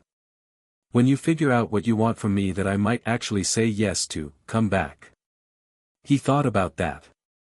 It was, he acknowledged to himself, a better invitation than he deserved. He paused at the end of the lane and turned and looked back at the house, white in the afternoon light, the garden going its wild way over the walls. Then he disapparated, and the lane was just a lane, and the gate was just a gate, and inside the house a 5-year-old and a 600-year-old alchemist were arguing cheerfully about the physics of fire. Chapter 4, Cold Fire. The letter from Narcissa Malfoy arrived on a Wednesday, which was Harry's reading morning, and it was addressed to the Phoenix boy, care of Nicholas Flamel, which got through the wards without difficulty because Flamel's wards, unlike most people's, were sophisticated enough to allow in correspondence that was genuinely well-intentioned, and whatever Narcissa Malfoy was, she was not, in this letter, trying to harm anyone. Flamel handed it to Harry without comment. Harry read it. He read it again. He set it on the table. "Who's Narcissa Malfoy?" he asked. Flamel picked up his tea. "Aristocracy," he said. "Old family. Enormous house. Very old magic. The pureblood families have maintained certain traditions that the broader wizarding world has let lapse. Her husband is." He paused, with the expression of a man choosing his words. "Deeply unpleasant. She says she wants to meet me. I see that. She says she has information about my mother's research." Flamel set down his tea. He looked at the letter and then at Harry. "Your mother was a formidable researcher," he said carefully. "She was working on certain aspects of ancient protective magic before she died. I had heard rumors that some of her notes survived." "Where?" Harry asked.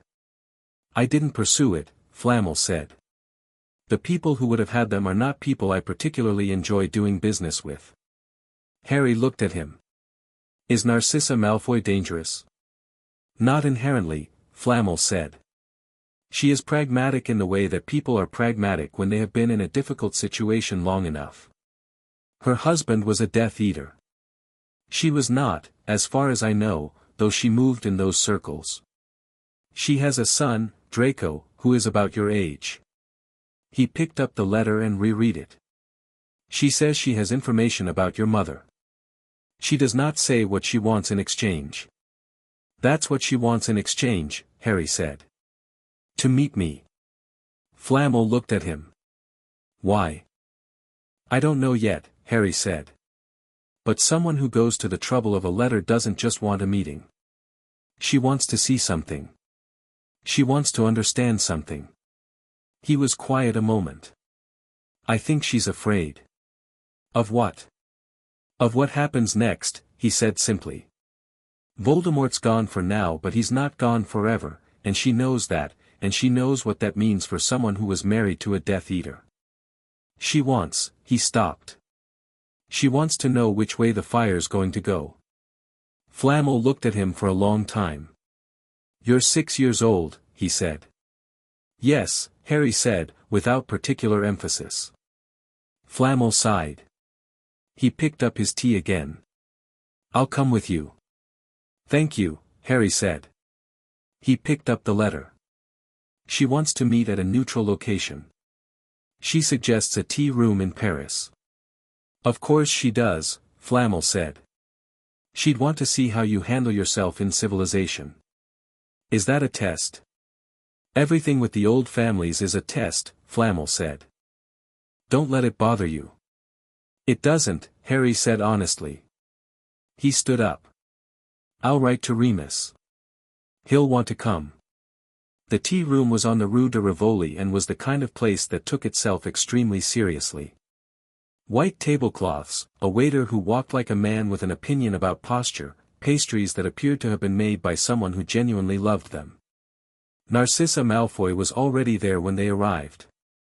She was in her mid-30s, very blonde, dressed in robes that were expensive without being showy, and she had the particular stillness of someone who has grown up in rooms where expressiveness was a liability. She watched them come in, Remus first, then Flamel, then Harry, and her eyes settled on Harry and stayed there. Harry looked back at her. He sat down across the table without waiting to be invited. "Harry Potter," she said. "You already knew that," he said. "You wrote the letter." Something moved through her eyes that might have been amusement. "True. She glanced at Flamel. Nicholas. It's been some time. Narcissa. His voice was neutral in the way that long acquaintance made neutral. And you must be the wolf, she said to Remus, without looking away from Harry. Remus said, pleasantly, and you must be the woman whose husband is currently on ministry surveillance. Her eyes moved to him briefly. Among several of his club members, yes. She looked back at Harry. I assume you've been told I'm not to be trusted. I've been told you're pragmatic, Harry said. That's a generous framing, she said. Most people say ruthless. Most people don't mean different things by those words, Harry said. What did you want to tell me about my mother? She paused, and the pause was the first unscripted thing she'd done. You don't want to start with pleasantries. I like pastries, Harry said, and helped himself to one from the stand. Does that count?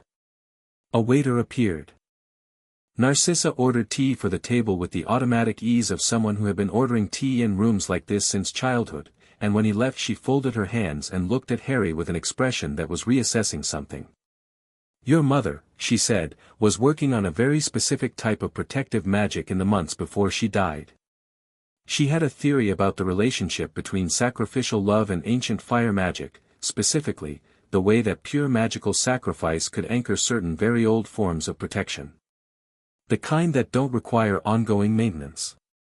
The kind that become part of the person who receives them. She was working on it because of me, Harry said. Because of what I am. Narcissa looked at him. She knew. She suspected, he said. He was eating the pastry with attention. Flamel, she knew you. She'd written to him.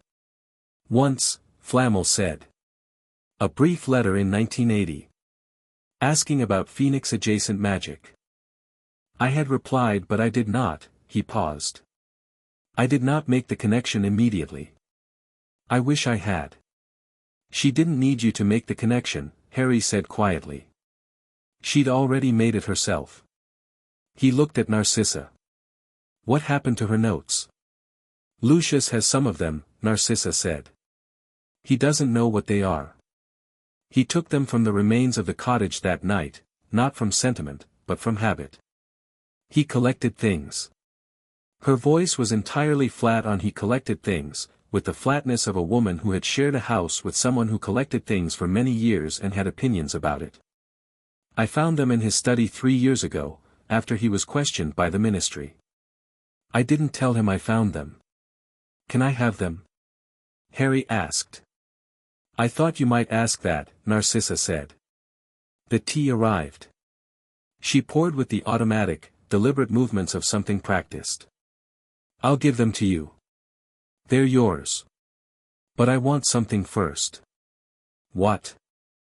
She looked at him steadily across the white tablecloth. My son, she said. I want to know that when things become unstable again, he won't be caught in something he never chose. The table was quiet. Remus looked at Harry. Harry looked at Narcissa. He ate the last of his pastry and set the napkin down and thought about what she'd said and what she hadn't said, which was, I made choices that put my family in a position I can't get them out of by myself, and I can feel the world starting to tip again, and I need to know someone powerful is paying attention who isn't Dumbledore and isn't Voldemort. How old is your son? Harry asked. 7 in June. What's he like? She paused. And here, for the first time, something in her face changed. Not weakened, altered. Like a room when someone opens a window. Clever. Vain. Funnier than he knows. He's been taught certain things about the world that She stopped. That I'm not sure serve him well. I can't make promises about the future, Harry said. Nobody can. But if something happens, and your son needs, he thought about it. I'll pay attention. I pay attention to people who didn't choose their situation. It wasn't a grand promise. It wasn't a political alliance or an oath or anything that could be held up in a court. It was simply Harry Potter, 6 years old, looking at Narcissa Malfoy across a Paris tea room and saying, "I see what you're actually asking, and I hear you." She absorbed it. "The notes," she said. "I'll have them sent to Flamel's address." She picked up her tea. "There's one other thing." "What?" "Dumbledore is building a case," she said. "I have contacts in the ministry.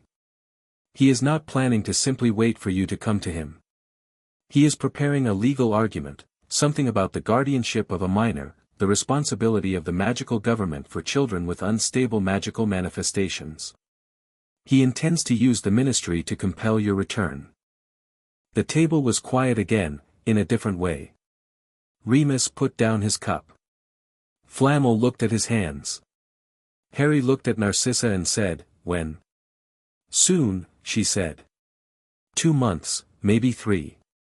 She held his gaze. "I thought you should know." "Thank you," Harry said. He said it simply, meaning it. "Don't thank me yet," she said. "I'm not doing it for free." She gestured. "The notes are my gift. The information is my investment. I want someone in power who owes me a debt that isn't." She looked out the window. "That isn't shaped like the debts I currently have." "That's honest," Harry said. "I find it's usually more useful," she said. She finished her tea. She rose. She looked at Harry one more time, down at him, at this child in a tea shop in Paris, and her expression was doing something complex and private. "You are very like your mother," she said. The way she thought. The way she looked at things. She paused. "She was kind," she said. "But she was never soft. People make the mistake of thinking those are the same thing." She left. The 3 of them sat at the table for a moment. "Well," Remus said. "She's going to be useful," Harry said. He picked up the second pastry. "She's going to be complicated," Flamel said. "Yes," Harry agreed. "Those are usually the same thing too." He looked at Flamel. "The ministry case. Can they actually compel me?" "Legally, with the right precedents, they could make a very unpleasant argument," Flamel said. "Whether they could enforce it is a different question." "They'd have to catch me first," Harry said. "Yes," Remus said. "But they'd also have to catch me, and Nicholas, and Arabella, and..." He paused. "You're not alone in this, Harry. I want you to know that." Harry looked at him. He looked at Flamel. "I know," he said. "But I also don't want any of you to get in trouble for me." "Too late," Remus said cheerfully. "And frankly," Flamel said, picking up his tea, "trouble at 635 is less concerning than it might be." Harry looked between them. He seemed to be checking something internally, that specific way he had of making sure the information matched what he already knew. "All right," he said. 2 months, then. We need a plan." They spent the train ride back from Paris. Flamel disliked apparition and port keys were, as he put it, philosophically objectionable, making one. The plan had several components. The first was legal. Flamel had a contact at the French ministry who could advise on cross-border jurisdiction. The second was informational. Narcissa would be, as Harry had said, useful, and they needed to know precisely what Dumbledore was building toward. The third was practical. "I could just go somewhere they won't look," Harry said. "Where would that be?" Remus asked. "Somewhere in the old wizarding world," Harry said. "The pure-blood world. Not because I agree with them, but because Dumbledore's reach there is." He looked at Flamel. "Complicated," Flamel said. "There are old houses, families who have maintained their own magical sovereignty for centuries. They don't answer to the ministry in quite the way the modern wizarding world assumes. Can we use that?" Flamel looked at him. "You're 6. "I know," Harry said patiently. "You're suggesting political maneuvering in the oldest and most tradition-bound part of wizarding society, at age 6, while also evading one of the most powerful wizards in Britain, while studying Phoenix magic, while..." "Yes," Harry said. Remus bit his lip. Yes, Flamel said, and despite himself, despite being 635 years old and having seen everything, something in his eyes was bright. All right. I know someone who can make the introduction. Good, Harry said. He leaned against the train window and watched the French countryside go past. What do phoenixes do when someone tries to cage them? They burn the cage, Flamel said. Right, Harry said. He watched the countryside. Back in the alchemist's house, late that night, Remus sat at the kitchen table and wrote a letter he'd been putting off writing. It went to Dumbledore. It said, I know what you're planning with the ministry. I am asking you to reconsider. He is not what you think you need him to be, and the thing you're trying to protect us all from is already gone. He is a child, Albus. He is, to be precise, the safest magical being in Britain. Leave him alone to become what he is. There is no scenario where the alternative goes the way you're hoping. He sealed it. He sent it. He sat and thought about whether it would make any difference and concluded, honestly, that it probably wouldn't. Dumbledore believed in the greater good the way other people believed in gravity, not as a choice, not as a position, but as the bedrock fact of the universe. And he believed that Harry was instrumental to it. And people who believed something that thoroughly were not typically moved by a letter from a werewolf. But Remus was the kind of person who tried anyway. It was not his most convenient quality. He heard a sound from outside, the rush of air and warmth that he'd come to associate with Harry going up, and he went to the window and watched the gold light rise over Flamel's garden, up, and he stood there with his tea going cold in his hand and thought about fire. Fire didn't run from anything. That was the thing. Fire moved toward what it needed and away from what it didn't, and the moving was never frantic, never panicked. It was just motion. Entirely certain of itself. Harry had been in a cupboard for the first 3 years of his life and he had walked out of it and he had not looked back once, not really, not with the kind of backward looking that turns into grief. He had looked at everything ahead of him with those green eyes and simply, gone. Remus thought, whatever Dumbledore's planning, I don't think he's ready for this. He thought, I'm not sure anyone is. He watched the gold light turn in the night sky and go higher, and he thought that there was something you had to be, something specific, to look up at that and not feel anything but awe. He was pretty sure he was it. He went to bed. The light went on turning above the house. Chapter 5, What the Phoenix Remembers. The notes arrived in a package the size of a small book, wrapped in brown paper that had been charmed against water and light and curious eyes, with a brief, unsigned card that said only your mother's hand, and Harry held the package for a long time before he opened it.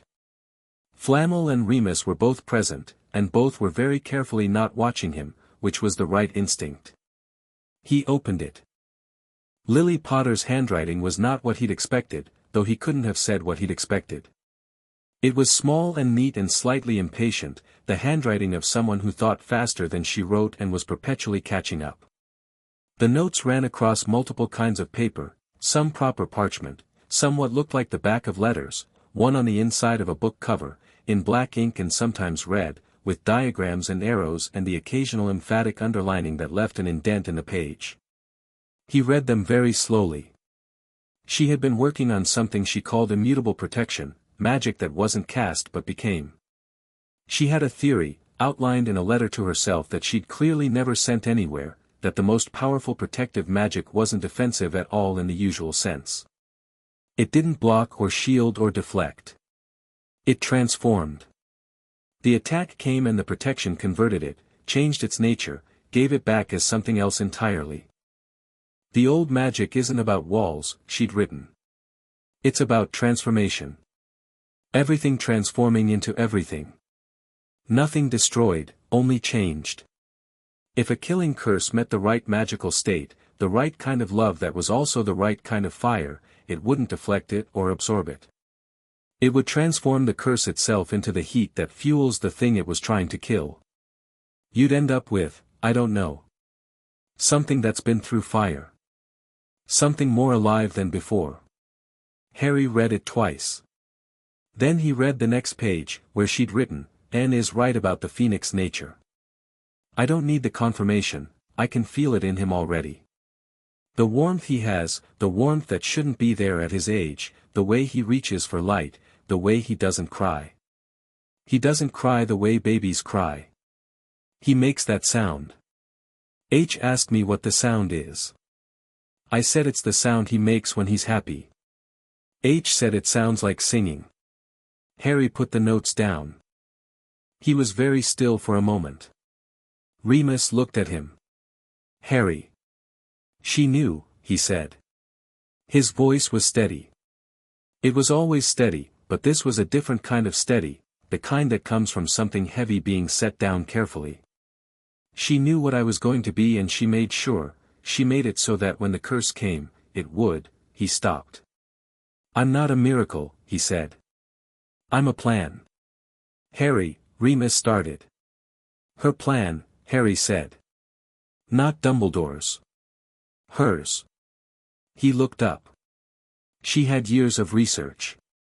She knew what the protection would cost her. He picked up the notes again. He read the last page. It said, if this works, and I think it will work, what comes through will need to understand that it isn't an accident. It isn't a gift or a destiny. It's a choice. Love is a choice and fire is a choice, and I am choosing to put everything I have into this boy so that whatever comes after him won't be able to touch him. Not because I'm sacrificing myself. Because I'm investing. Because I believe in what he'll become. It said, at the bottom, in different ink, written later, H, if you ever read this, I love you. I always will. And I'm very proud of you, whatever you are. Harry folded the notes carefully. He set them on the table. He stood up. I'll be outside, he said. He went to the garden. He sat on the stone bench that Flamel had been sitting on the day they arrived, and he put his hands on his knees, and he breathed. The afternoon was warm and bright and the garden was going its way around him. He didn't cry. That was not, as Lily had noted, what he did. But he sat there for a long time with his mother's words sitting somewhere in the center of him, fitting into a space he hadn't known was the right shape for them, and he breathed. After a while, Fawkes came. Harry heard the wings before he saw the bird. A rush of air, an instinctive warmth, not threatening, familiar, and then Fawkes was on the garden wall, looking at him with dark, impossible eyes. Harry stared at him. You followed Dumbledore, he said. Fawkes made a sound. Confirmation. Why? Fawkes tilted his head and made a different sound. More complex. Harry stared at him and thought about what Flamel had told him, every phoenix that ever lived, they remember each other, and he understood, suddenly, that he and Fawkes were not as separated as the situation implied. You know me, Harry said. Not a question. Fawkes sang a single note. 3 seconds. Clear and dropping, like a stone into deep water. And the memory came. Not a fragment this time. Complete. The memory of fire that was very old, older than Harry, older than Fawkes, older than Britain, of a creature that had burned through centuries of human history with the particular agenda of fire, which was not destruction but renewal. The memory of having chosen a wizard named Dumbledore when he was young, had chosen him because he was powerful and brilliant and genuinely wanted good things, and of watching over decades as the wanting good things curdled, slightly, at the edges, into the certainty of knowing what good was, which was a different thing, and carried different risks. And the memory of watching a woman named Lily Potter work late into the night by firelight on a theory that no one else in the wizarding world had the philosophical framework to pursue, and thinking, yes. Yes. She understands. You knew her, Harry said. Fawkes sang again. 2 notes this time. Did she know you? 1 note. Long, sustained. You watched her, Harry said slowly. And you told Dumbledore she was, he stopped. No. You didn't tell him. Because he wouldn't have, he looked at Fawkes with something that was not accusation, just understanding, clicking into place. You were already doubting him. Fawkes looked at him, steady and ancient, and Harry thought, phoenixes don't belong to anyone. That's the thing. Fawkes chose Dumbledore the way you choose a seat on a train, because it was where you needed to be, not because you're committed to it forever. You could leave, Harry said. Fawkes looked at him. Would you? A sound that wasn't quite yes or no. More like, that depends on what you're asking me to do instead. Harry looked at the garden. He looked at the afternoon light coming through the fig tree. He thought about his mother's notes. I am choosing to put everything I have into this boy so that whatever comes after him won't be able to touch him, and he thought about fire, what fire was for, what it did when it burned through something. I'm not asking you to leave him, Harry said. I'm asking you to, he paused. To remember that you have a choice. Like I have a choice. Whatever Dumbledore wants from either of us. He looked at Fawkes directly. I'm going to talk to him. Not because I have to. Because I want to understand him. And because, he was still. Because my mother chose this. She chose to protect me. She chose fire. And I think she'd want me to. He stopped. To be generous, said Flamel, from the garden door. Harry looked at him. Your mother's notes, Flamel said. He came out and sat beside Harry on the bench. Everything she wrote, it's all generous. Not innocent. She wasn't naive. She knew what the world was like. But she decided to answer it with the fullest version of herself. He looked at Fawkes on the wall. Some people mistake generosity for weakness. Your mother never did. Harry looked at Fawkes. Can I tell you something? He said to the Phoenix. Fawkes waited. I'm going to be okay, Harry said. Not for Fawkes, not as reassurance. Just, stating a fact. Testing how it felt to say it out loud. Whatever Dumbledore plans. Whatever the Ministry does. Whatever happens with Voldemort when he comes back. He looked at the afternoon sky above the garden. I'm going to be okay. Not because I'm special. Because I know what I am. Fawkes sang. It was long, this time. The kind of song that filled the garden and the afternoon and the space between things, the sound that Harry had made the night he was born as fire, the sound that Lily had called singing. Harry sat on the stone bench in the French sun and let the song go through him and felt it in all the places where his mother's writing had settled, and he thought, this is what she meant. This is the protection. Not a shield. A transformation. Whatever comes, it passes through fire first. Dumbledore's Ministry case became concrete on a Thursday. Remus heard it from his Ministry contact, the framework for a petition of magical guardianship, citing unstable manifestations in a minor, citing the responsibility of the British magical government for its citizens regardless of current domicile, citing several precedents from the 15th century that Remus had honestly never heard of but which sounded, coming from Dumbledore's legal team, impressively solid. He told Harry over dinner. Harry ate 3 more bites and said, when is the hearing? 3 weeks, Remus said. Where? Ministry of Magic. London. Harry set down his fork. I want to go to it. Flamel looked up from his soup. What? Remus said. I want to go to the hearing, Harry said. Not to argue with it. To be present. If they're deciding something about me, I should be there. The Ministry doesn't typically invite the minor in question to their own guardianship hearing, Remus said carefully. I know, Harry said. Which is why it's important I show up anyway. He picked his fork back up. Can Narcissa help? She knows people there. Remus looked at Flamel. Flamel looked at his soup. She could, Flamel said.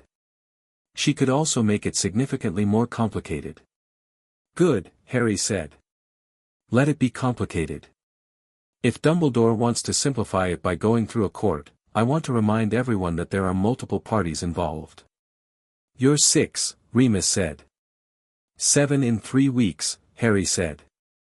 His birthday's the day after the hearing, Flamel said, with the expression of a man who has just noticed something ironic. Harry looked at Remus. Well, he said. I'll have two things to celebrate.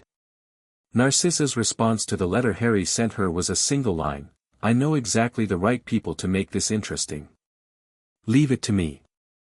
Harry wrote back, don't do anything that gets you in trouble. She wrote back, my dear boy, I have been in trouble since I was 19. This is simply a question of what kind. The days before the hearing Harry spent in the old way, morning theory, afternoon practice, evening with Remus and whatever book they were in the middle of. But something had shifted slightly, the way the air shifts before rain, a specific quality of readiness that wasn't tension and wasn't quite ease either. He was working on something specific now, something that had been forming since the night he'd read his mother's notes. He was working on the deliberate use of Phoenix fire as transformation rather than destruction. Not the healing warmth, which he'd had for a while, and not the burning flight. Something in between. He sat in the garden and held a stone and sent warmth into it until the stone was warm throughout, and then he shifted it, not heating it more, but changing what the heat was, changing the quality of it from retained warmth to radiated light, and the stone glowed soft gold, warm as an ember, and he could hold it in his palm without it burning. Flamel watched this and said nothing for a long time. Then he said, what are you doing? What my mother did, Harry said. She converted the curse. She took destructive energy and turned it into something else. He turned the stone in his hand. I'm practicing converting. To what end? If the ministry hearing goes badly, Harry said, I don't want to fight. Fighting makes things harder. I want to change the shape of the situation. He set the stone down on the bench. It continued to glow softly. If someone tries to force something, I want to be able to answer it in a way that they weren't expecting and can't easily respond to. Which is? Harry thought about it. Something that isn't a threat and isn't submission, he said. Something that just is. Something they have to reckon with that doesn't have a form they already know how to deal with. Flamel sat down on the bench. He looked at the glowing stone. You know, he said, in 635 years, I have met perhaps a dozen genuinely original thinkers. Not people who were brilliant within their framework, there are hundreds of those. People who operate outside the framework entirely. He picked up the stone. Turned it over. Set it down. You're going to be a problem for anyone who needs you to be predictable. Is that bad? Harry asked. For you? No, Flamel said. For everyone trying to manage you. Deeply inconvenient. He paused. I look forward to it. The night before the hearing, Fawkes came again. Harry was sitting on the garden wall, his spot, now, the one he'd claimed in the first week, and Fawkes landed beside him without preamble, the way he always moved, with the easy certainty of something that owned the air it moved through. They sat together in the dark. Are you going to tell him? Harry asked. That you were here. That you talked to me. Fawkes made a sound. Would it help if you did? A pause. A shorter sound. More equivocal. I think, Harry said, he needs to hear some things from me that he won't hear unless he comes with an open mind. And I don't know how to make him come with an open mind. He looked at the sky. He's convinced he's right. And he's not wrong about most things, that's the problem. He's right about most things and he's wrong about one very specific thing, and the wrong thing is about me and what I should be. Fawkes tilted his head. He thinks I'm a weapon he's shaping into a hero, Harry said. But weapons don't have purposes of their own. They have the purpose their wielder gives them. He looked at Fawkes. What would he do if he realized I have my own purpose? Fawkes sang a single note. It was not an answer, phoenixes didn't do answers, exactly. But it was a direction, a pointing at something. Harry thought about what it was pointing at. He'd have to choose, Harry said. Between his plan and me. Between the story he's been telling himself and the actual thing in front of him. Fawkes was silent. I think he'd choose right, Harry said. Slowly. Working it out as he said it. Not because he's good, though he is. But because he's honest enough. Underneath all the planning and the greater good and the certainty, he's honest enough to look at something clearly when it's right in front of him. He paused. That's what I need to give him the chance to do. He sat on the wall in the dark and the stars were very clear and very still. Tomorrow, he said, to the air, to Fawkes, to himself, is going to be interesting. Fawkes agreed, in the way of fire, warm, certain, wordless. Chapter 6, Choose Your Sky. The Ministry of Magic on a Tuesday morning had a specific, purposeful energy to it, witches and wizards moving through the atrium with the brisk self-importance of people who believed their work was important, which at least some of it was. The fireplaces blazing with green arrivals, the memos darting overhead in their paper airplane formations, the enormous golden statue in the center that Harry thought was probably meant to represent something noble and managed mostly to represent excess. He came through the fireplace with Remus and Flamel, and the atrium continued doing exactly what it had been doing, which was everything at once. Nobody noticed a 7-year-old walk in. This was its own kind of information. They had a room number. 3rd floor, courtroom 5, 9 o'clock. It was 8:40. They had 20 minutes. Harry used them to stand in the atrium and watch the Ministry of Magic go about its morning, and to think.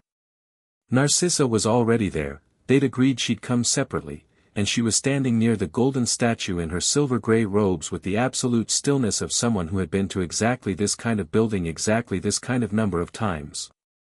She saw Harry and came over. 3rd floor, she said quietly. I know, he said. Who's in the room? Cornelius Fudge will chair it. He doesn't want to, but Dumbledore asked him specifically. She paused. Which tells you what Dumbledore expects. He expects it to be straightforward, a formality, and he wants it chaired by someone who will move it quickly. Her eyes moved briefly around the atrium. There are also 2 additional wizards from the Department of Magical Child Services, and Dumbledore himself. And, she paused again, and this pause was different. And Minerva McGonagall. Who wasn't invited, Remus said. Who was very definitely not on the original list, Narcissa agreed. She requested to attend after the notification went out. Fudge couldn't refuse her without explanation. Harry considered this. Whose side is she on? I don't think she's decided yet, Narcissa said. Which is, actually, useful. She looked at him. Are you ready? Yes, Harry said. She looked at him for a moment, that assessing look she'd had in Paris, but with something added now, something that had come from the correspondence of the past 2 months, the specific information he'd offered about his mother, about Flamel's work, about what the old magic actually was. Something that might have been, if you knew where to look for it in Narcissa Malfoy's face, respect. Don't let them make you explain yourself, she said. You don't owe anyone an explanation. Let them make their argument and then simply be. What you are is more persuasive than anything you could say about it.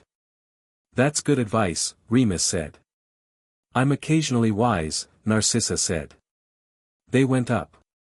Courtroom 5 was smaller than the famous one below, the one Harry would hear about later, the one used for criminal trials with its stone benches and chains. This was a wood-paneled room that felt like a meeting rather than a theater, with a long table and chairs on one side and a single chair facing it. Fudge was already seated, looking pink and round and uncomfortable. The 2 child services wizards flanked him. McGonagall was at the far end, perfectly upright. And Dumbledore was standing at the window. He turned when they came in. His eyes went to Harry immediately. Harry met them. A beat, something passing between them, some kind of acknowledgement, and then Dumbledore moved to his chair, which was beside Fudge's, and the room arranged itself. This is unusual, Fudge said immediately, looking at the number of people who had entered. The petition concerns a minor, there's typically no representation, there's typically no 7-year-old phoenix, Remus said, sitting down. I'd argue this situation is already outside typical bounds. Fudge's face did something compressed and unhappy. Nevertheless, Minister Fudge, Narcissa said smoothly, sitting beside Remus with the ease of someone arriving at their own dining table, you did not exclude observers in the notification. My presence is perfectly legal. Fudge looked at her. He looked at Flamel. Something behind his eyes recalculated. Very well, he said. He shuffled his papers.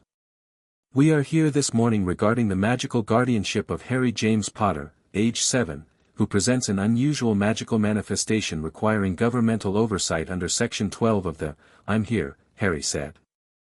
Fudge stopped. Harry had taken the single chair, the one facing the table, the one that was evidently meant for someone else or for no one, the one that placed him in the center of the room's attention. He had not asked permission. He had simply sat down. The room looked at him. I'm Harry Potter, he said, to the table, to Fudge, to all of them, with the same unceremonious directness with which he introduced himself to anyone. I assume you've been talking about me without me. I thought it made more sense to be here. Fudge said, in a slightly strangled voice, this is irregular, everything about this situation is irregular, Harry said agreeably. He looked at Fudge steadily. You're trying to make me a ward of the ministry. Why? Fudge began. For your protection, Dumbledore said. Everyone looked at Dumbledore. May I? He said to Fudge, with the automatic courtesy of a man who expected the answer to be yes. By all means, Fudge said, somewhat with relief. Dumbledore turned to face Harry fully. He had the look of a man who had been preparing for this conversation and was now revising his preparation on the fly, which was, Harry thought, probably the most honest expression he'd had in any of their meetings. Harry, he said. I want to be straightforward with you. Good, Harry said. I am concerned, Dumbledore said. Genuinely. You are 7 years old. You are one of the most magically significant beings I have encountered in a very long life. And you are living, however comfortably, however safely you feel, in a situation with no formal structure, no oversight, no one who wants to use me, Harry said. The room went very quiet. That's what the oversight is, Harry said. That's what the structure is. Every time you've sent someone, every argument you've made, it all comes down to the same thing, which is that you have a plan for me, and my being free makes the plan harder. He held Dumbledore's gaze. I know about the prophecy. I know what you think I'm for. And I want you to know that I'm not refusing to help with it. I'm refusing to be managed toward it. Those are different things. Dumbledore was very still. Because I'm not a weapon, Harry said. And I'm not an instrument. And I'm not the chosen one if what chosen means is that someone else chooses for me. He paused. I'm a phoenix. I have been since I was 3. And a phoenix doesn't serve, it chooses. It flies where it decides to fly. And when it burns because it chose to, not because someone pointed it at something. McGonagall, at the far end of the table, made a very small sound. Remus didn't look at her. Harry, Dumbledore said, and his voice was different now, quieter, stripped of the careful management. You understand what Voldemort is. What he'll do if he returns. Yes, Harry said. I've been studying. Flamel's taught me everything he knows about dark magic and the nature of it. I've been reading my mother's notes. I know what Voldemort did and what he'll do and what I probably need to do about it eventually. He tilted his head. What makes you think I won't? Dumbledore was quiet. What makes you think, Harry said, that if you give me room to become what I am instead of what you need, I won't choose to deal with it myself? On my own terms, in my own time, in the way that will actually work. He looked at Dumbledore's face. Do you think I don't care? Do you think because I won't be managed that I don't care about people? No, Dumbledore said. And something in his face was doing something that none of the people who thought they knew him had seen before, not in this room, not in any room. Something like revision. Like a man who has been reading a map by memory and has finally looked up. No. I don't think that. Then why, Harry said, quietly, do you keep treating me like I will only be useful if you control me? The silence was long and full and nobody in the room interfered with it. Dumbledore looked at Harry, at the 7-year-old in the chair, in his green jumper, with his wild hair and his steady green eyes and his scar and his absolute, unceremonious certainty, and he thought. Visibly thought. The way he hadn't let anyone see him think in a very long time. Because, he said finally, slowly, I am afraid. Harry waited. I have been afraid, Dumbledore said, since the night Lily and James died. I have been afraid that if I do not do everything correctly, everything precisely, we will lose. That he will return and there will be no one ready to face him, and the world will, he stopped. And I have made the mistake that very afraid people often make, which is to assume that controlling the situation is the same as making it safe. He looked at Harry, and his eyes were very honest and very tired. It isn't. No, Harry said. It isn't. Another silence. I read her notes, Harry said. He pulled them from his jacket, Lily's notes, folded and warm from being carried close, the pages with the impatient handwriting and the emphatic underlinings. He held them out, not handing them to Dumbledore exactly, but making them visible. She wasn't afraid. She was, completely deliberate. She understood what she was doing and she did it anyway, fully. He looked at the notes in his hand. She didn't control the situation. She transformed it. He looked up. That's the thing about fire. It doesn't control. It changes. Dumbledore looked at the papers. She was extraordinary, he said, and it was the most unguarded thing he'd said all morning. Yes, Harry said. She was. He put the notes back in his jacket. I'll make you a deal, he said. Fudge, who had been watching this with the expression of a man watching a conversation happen in a language he could almost understand, shifted in his chair. What kind of deal? Dumbledore asked. I'll come to Hogwarts, Harry said. When I'm 11, the way I would have anyway. I'll learn everything. Not just what you teach, but the full curriculum. I'll be there, in the school, where you can see me. He paused. But I won't be a ward of the ministry. I won't be under anyone's guardianship. Flamel and Remus and Arabella Figg are the people I've chosen. That doesn't change. And when Voldemort comes back, and he will come back, I'll deal with it. My way. He held Dumbledore's gaze. Not because you told me to. Because my mother chose this for me and I'm choosing it for myself, and those are the same thing and that matters. The room was quiet for a long time. You can't guarantee, Dumbledore said slowly, that your way, you can't guarantee yours will work either, Harry said. That's the thing about the future. Nobody can guarantee it. But I can tell you that a phoenix that is free burns more completely than one that's caged. An incomplete fire doesn't destroy dark magic, it just delays it. Dumbledore sat with that. McGonagall said, from the end of the table, very quietly, he's right, Albus. Dumbledore turned to look at her. He's right, she said. And I think you know it. A long, still moment. Fudge cleared his throat. If we are to, that is to say, if the question of formal guardianship is, I withdraw the petition, Dumbledore said. Fudge stopped. Everyone stopped. Dumbledore looked at Fudge.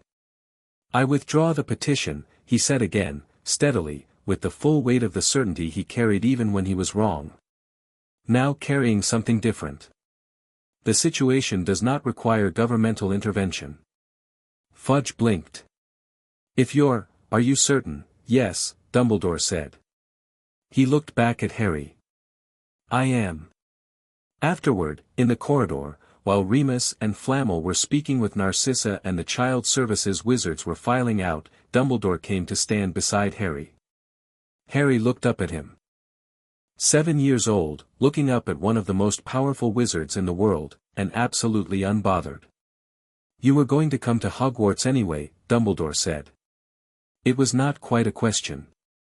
"Yes," Harry said. "I want to learn everything. Including the things you teach." He paused. "Just not only those things. And you trust me less than I'd like," Dumbledore said. "You put me in a cupboard," Harry said, matter-of-factly. "Yes." He looked like he was going to say something more and then he didn't, which was honest. "I know. I don't need an apology," Harry said. "I need you to understand why it tells me something." He looked up at the older man. "You wanted what was best for me and you were wrong about what that was. You were so sure you were right that you didn't check." He was not angry. He was informative. "That's the pattern I need you to break." Dumbledore was quiet. "I'll help," Harry said. "With Voldemort, with the protection of the school, with whatever you actually need as opposed to what your plan said you needed. But you have to come to me honestly. With questions, not instructions." "That's a significant change to how I generally operate," Dumbledore said. "I know," Harry said. "Do you think you can manage it?" Dumbledore looked at him for a long moment, at this impossible child, this fire in a green jumper, this 7-year-old who had just unwound a ministry petition and a decade of planning with the same calm certainty with which he apparently did everything. "I believe," Dumbledore said, "I can try." "Good," Harry said. "That's all I'm asking." He turned away. He walked down the corridor to where Remus was waiting, where Flamel was closing his notebook, where Narcissa was murmuring something to her contact that would make this particular hearing disappear from any record that mattered. He stopped halfway and turned back. "Dumbledore," he said. The old man looked up. "Fawkes would like his own perch room," Harry said. "Not in your office. Somewhere with a window and less oversight." He tilted his head. "He told me." Dumbledore looked at him. Looked at the ceiling. Looked back. "He told you," he said, not quite in the tone of a question, more in the tone of a man recalibrating an assumption he'd held for 30 years. "Yes," Harry said simply. "He has opinions. You should probably ask him about them more often." He turned back around and walked to the end of the corridor and did not look behind him. Behind him, Dumbledore stood in the ministry corridor with the feeling of a man who has been in a very long, very serious chess game, and has realized that the piece he thought he controlled has been playing its own game the entire time, and that game is better. They came out of the ministry into a bright July morning that had the specific clarity of days that have decided to be excellent regardless of what anyone has planned. London was doing its thing around them, traffic and pigeons and the smell of river in the heat, and Harry walked out into all of it and stopped on the pavement and tilted his head back. "You all right?" Remus asked. "Yes," Harry said. He was looking at the sky. "Today is my birthday," he said. "Yesterday," Remus said. "Just gone midnight."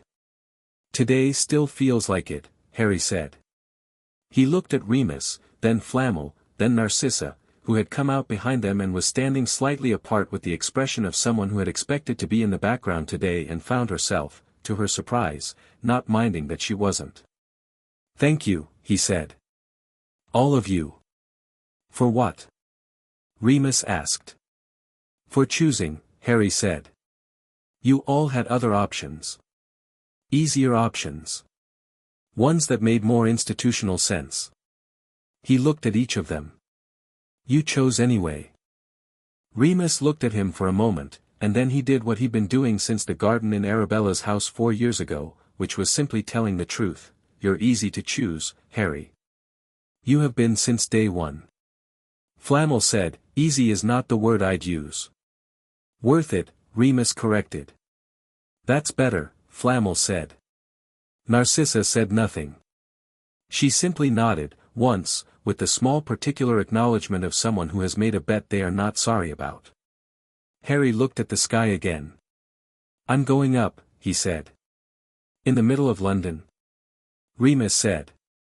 "Yes." He looked at Remus. "Why not?" "There are people," Remus said. "It's broad daylight." "The statute of secrecy, I'm not going to hurt anyone," Harry said. "And a golden bird in the sky, they'll think it's a trick of the light. Or they won't, and they'll see something beautiful, and that's fine too." He shrugged. "I'm not hiding anymore." He stepped back from them, off the pavement to a clear patch of the road, which was very London, the way London traffic parts for unreasonable things, and the transformation happened the way it always did, a decision, made completely, and then the world adjusting to it. The gold came from inside and moved outward and the air moved back, and then there was no boy standing on a London street. There was a phoenix. It rose. Straight up, the way it always went when it had space and choice, straight into the July blue, and it was golden and enormous and trailing that ancient, clean fire, and the morning light fractured through its feathers in ways that made the sun look like it was cooperating. On the pavement, people stopped. Pointed. Looked up. Remus watched it go. He had seen Harry transform dozens of times, and it was still something he didn't have a word for, the specific quality of watching fire become itself fully. Flamel stood beside him. "He'll be back," Flamel said. "I know," Remus said. "And he'll go away again," Flamel said. "That's what it is." "I know that too," Remus said. "I'm fine with it." They watched the phoenix circle, once, twice, the lazy ease of something that needed no reason to be in the sky except that the sky was available and excellent, and then it went higher, past the point where you could see individual feathers, until it was just a bright shape against the July blue, moving the way light moves, without particular destination, without hesitation, without apology. Narcissa, beside them, said quietly, "His mother would have liked this." Remus nodded. "She'd have been insufferably proud." "The best kind," Narcissa said. They stood on the London pavement in the morning sun and watched the golden shape move in the sky above the city, free and bright and choosing its direction moment to moment, and around them London continued being London, oblivious, enormous, going about its Tuesday with the cheerful indifference of a city that has seen stranger things. And the light that fell on the pavement where they stood was warm and slightly golden, and there was no obvious reason for that, except that it had been since the phoenix went up, and none of them were inclined to question it. Above them, Harry flew. Not away. Not toward anything specific. Just up, the way fire goes when you let it, willingly, entirely, with the complete lack of hesitation of something that has decided what it is and found the decision sufficient. The sky was large and blue and entirely open. He took all of it. Chapter 7, The Language of Old Things. The summer after the ministry hearing moved like water over smooth stone, fast in some places, slow in others, and always going somewhere without announcing it. Harry spent July at Flamel's house, which had become home in the specific way that places become home when you've chosen them rather than been assigned to them. He knew which floorboards creaked and which doors needed lifting slightly before they'd open. He knew that Perenelle made bread every Tuesday, and that if you were in the kitchen at the right moment you could have the heel of the loaf while it was still warm, which was one of the best things in the world. He knew that Flamel worked late and kept a particular kind of silence when he was thinking hard, the kind you didn't interrupt, and that this silence was different from every other silence in the house, the way different silences always are once you've been somewhere long enough to learn the grammar of them.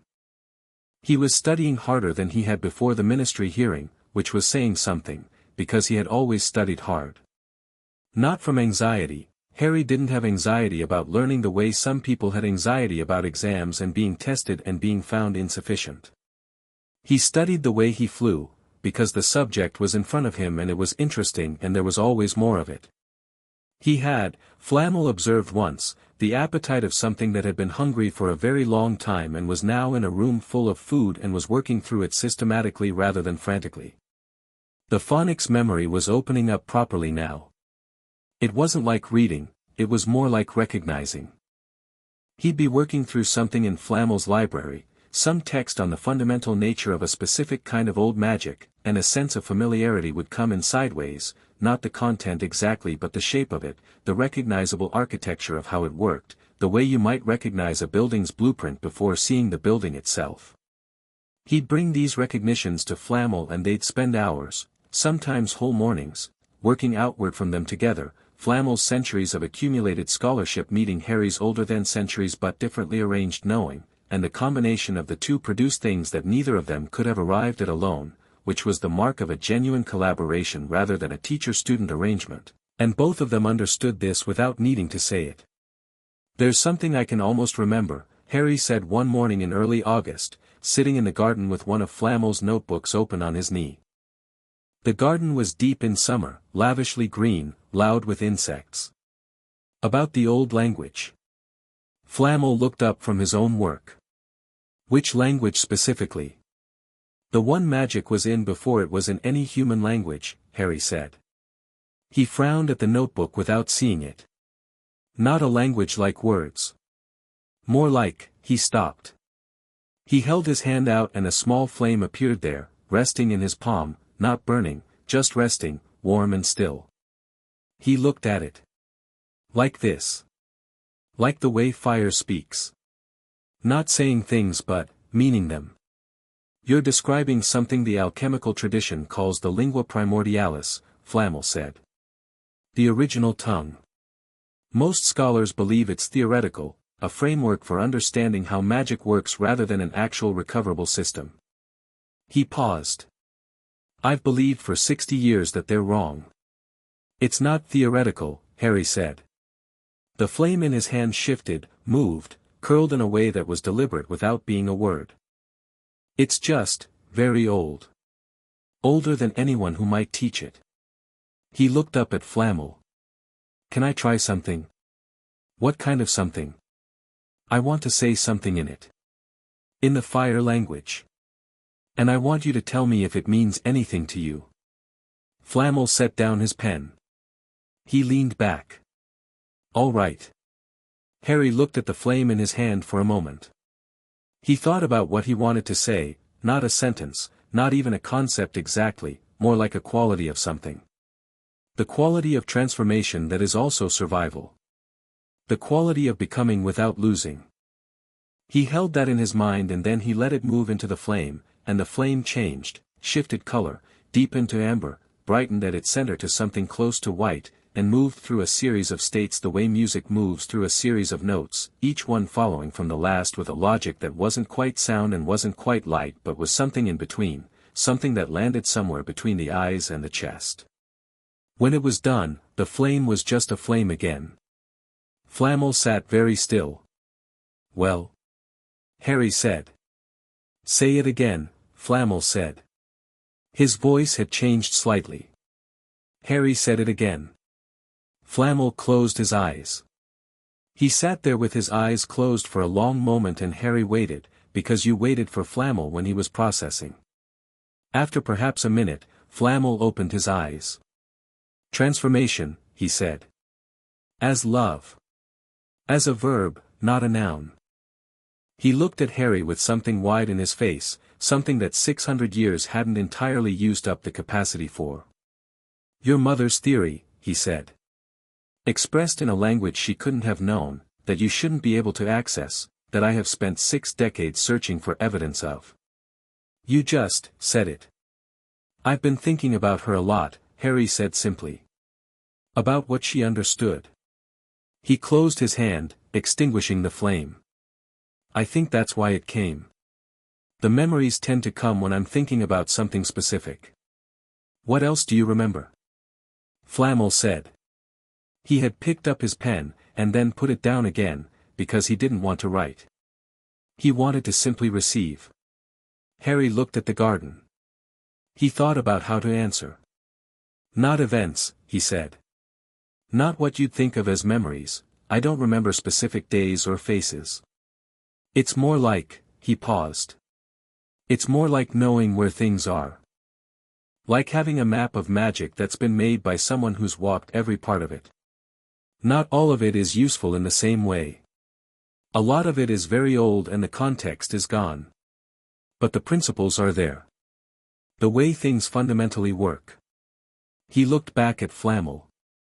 It makes your scholarship easier to understand because I can feel where it's pointing. Where is it pointing? Flamel asked. Not as a test.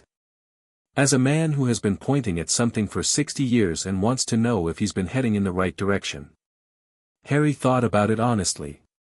At the idea that magic isn't separate from the person doing it, he said. It's not a tool that human beings use. It's a state that some human beings can enter. And the difference between what most wizards do, using a wand, following rules, casting spells, and what the really old magic does is the difference between, he searched for the right analogy. Between describing fire and actually burning, he said. Not better or worse. Just fundamentally different in nature. Flamel nodded. He was nodding in the way of someone who has been saying this for decades and has finally met someone who can confirm it from the inside. The Ministry of Magic, Harry continued, and Hogwarts, and all the institutional structure, they're built on the describing kind. Which works. It does work, I'm not dismissing it. But it has limits. And the limits are important, because there are things that the describing kind of magic can't touch. He looked at Flamel steadily. Voldemort is one of them. Yes, Flamel said quietly. He went so far into the controlling kind of magic that he pushed past it, Harry said. Into something that looked like power but was actually a kind of emptiness. He made himself hollow to hold more. And you can't fight hollow with more hollow.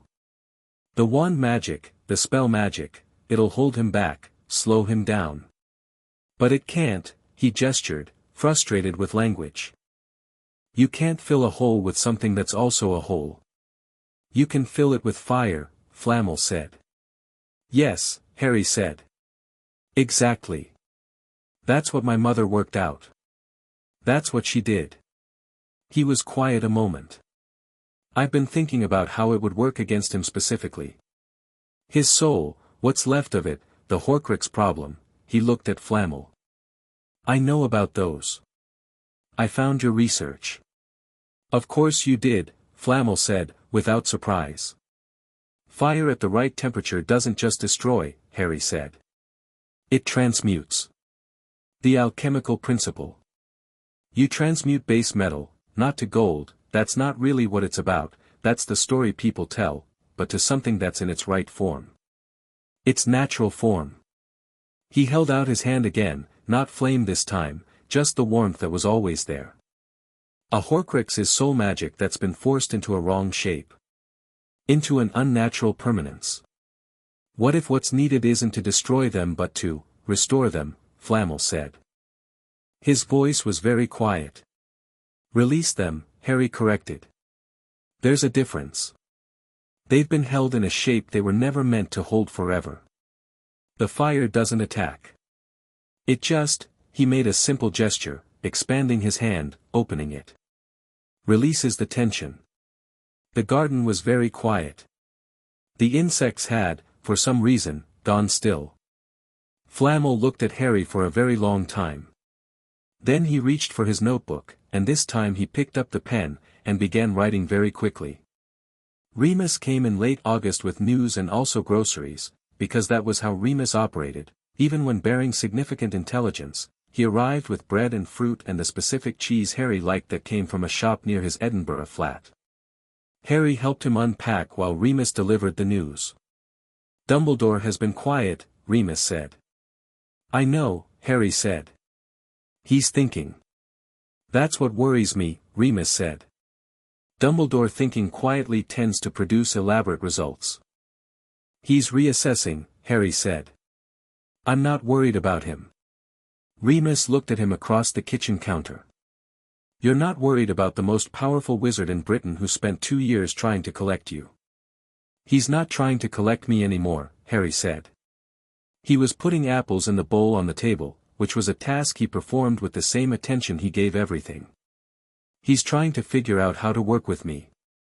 Those are very different problems for him, and the second one is actually interesting. He looked up. He'll come back with something specific. Something I'll probably say yes to. What makes you think so? Because he's smart, Harry said simply. And because he's honest enough to look at what happened in the hearing and learn from it. He straightened. He came to France with a plan. He left without it. He doesn't like not having a plan. So he'll build a new one, but this time he'll build it around what's actually true rather than what he wished were true. That's a better plan. He paused. I'd rather work with him than around him. Remus sat down at the kitchen table. He looked at Harry with the specific look he used when he was filing something away carefully. You have a very clear view of him for someone who's had 3 conversations with him. 4, Harry said. And Fawkes talks about him. Remus blinked. Fawkes talks to you. Fawkes communicates, Harry said. It's not words. It's more like impressions. He's known Dumbledore for decades. He has opinions. He sat down across from Remus. Fawkes chose Dumbledore because he believed in what Dumbledore wanted to be. He stayed because the gap between what Dumbledore wanted to be and what he actually was never got wide enough to leave. He tilted his head. But Fawkes knows the gap is there. He's been watching it. And now? Now, Harry said, I think the gap might be getting smaller. Because Dumbledore is actually looking at it. He put his elbows on the table. Which is what honest people do when you force them to see something clearly. They adjust. Remus was quiet. He turned his mug in his hands. You're not going to thank me, Harry said, for explaining your mentor to you. No, Remus said. But you're not wrong, which is almost worse. He exhaled. There's something else. He reached into his jacket and put a letter on the table. Harry picked it up. The handwriting on the front was his name, in a hand he recognized from the notes he carried in his own jacket, small, neat, slightly impatient. He looked at Remus. This is my mother's writing. It was with some of Nicholas's correspondence. From 1980. She sent it to him but apparently he never received it, the owl came back. He found it in his outgoing pile last week while he was clearing. Remus's voice was careful. He said he thought you should be the one to open it. Harry sat with the letter for a moment. He turned it over. The seal was a simple wax impression, a small stylized flame. He opened it. The letter was 2 pages. He read it slowly and then he read it again and then he set it on the table with both pages flat, and he looked at the handwriting and breathed. Remus waited. She wrote to him asking about what happens to Phoenix fire when it transmutes a killing curse, Harry said. She'd already worked it out, theoretically. She wanted him to confirm the math. He looked up. The letter was never received. She never got the confirmation. He looked at the pages. She did it anyway. Without being sure. Yes, Remus said. She was certain enough on her own, Harry said. He thought about that, the quality of his mother's certainty, the way it read in every note she'd written. Not reckless. Not blind. Just, sufficiently confident in her own understanding of the thing she'd spent years studying to act on it without external validation. She trusted herself. She was right to, Remus said. Harry was quiet for a moment. Then he said, at the end. Does it say anything else? Read the second page, Remus said quietly. Harry looked at the second page, which he had already read once but read again now more slowly. Nicholas, the other thing I wanted to ask, and this is more personal, forgive the intrusion into what is otherwise a theoretical letter, is about what a Phoenix child needs. Not the magic, not the development, but the smaller things. Does he need to be told he's loved in the ordinary way? Does he need stories before bed and someone to say goodnight? Does the human part of him need the things human children need, even though the Phoenix part of him is so much older? I don't know the right way to be the mother of fire and I'm frightened of getting it wrong. Not of the danger. Of the ordinary failure, of being inadequate to what he is. Of him growing up and not knowing, quite, that someone loved him completely, without condition, not because of what he could do but because he exists. Because he came out of me and his father and he looked at the world on the first morning of his life like it was a very interesting problem he was going to enjoy solving, and I loved him so much that it rearranged everything, and I want him to know that. Whatever happens, I want him to know. Harry sat at the kitchen table in the French house with the summer afternoon going golden outside the window, and he was still for a long moment with his mother's handwriting in front of him, and then he folded the letter carefully and put it inside his jacket with the notes, in the pocket that was closest to his chest. He looked at Remus. "I know," Harry said. "Not performing. Just, confirming." "I know she did." "Good," Remus said, and his voice was not quite steady, which was fine, which was actually its own answer to every question about whether the people around Harry loved him without condition. "Good." Dumbledore came in September. He came to the gate of Flamel's house in the early afternoon, on a day that had decided to be autumn, cool and clear and smelling of turned earth, and he waited at the gate rather than knocking, which was different from last time. Harry noticed the difference immediately. He went out himself. He opened the gate. He said, "Come in," and stood aside and meant it, and Dumbledore came through. They walked in the garden. Flamel had made himself absent, diplomatically, with the understanding of a man who knew when 3 was a crowd, and Perenelle had supplied tea that was on the stone bench when they arrived, which was Perenelle's way of indicating she approved of proceedings without condoning them. Dumbledore picked up the tea with the comfortable ease of a man for whom tea was a reflex. Harry sat on the bench and looked at the garden. "I've been thinking," Dumbledore said. "I know," Harry said. A brief pause. "You expected me to come back." "Yes," Harry said. "I hoped you would." Dumbledore looked at him sideways. "You hoped?" "Yes. I meant what I said. I'd rather work with you." Harry looked up.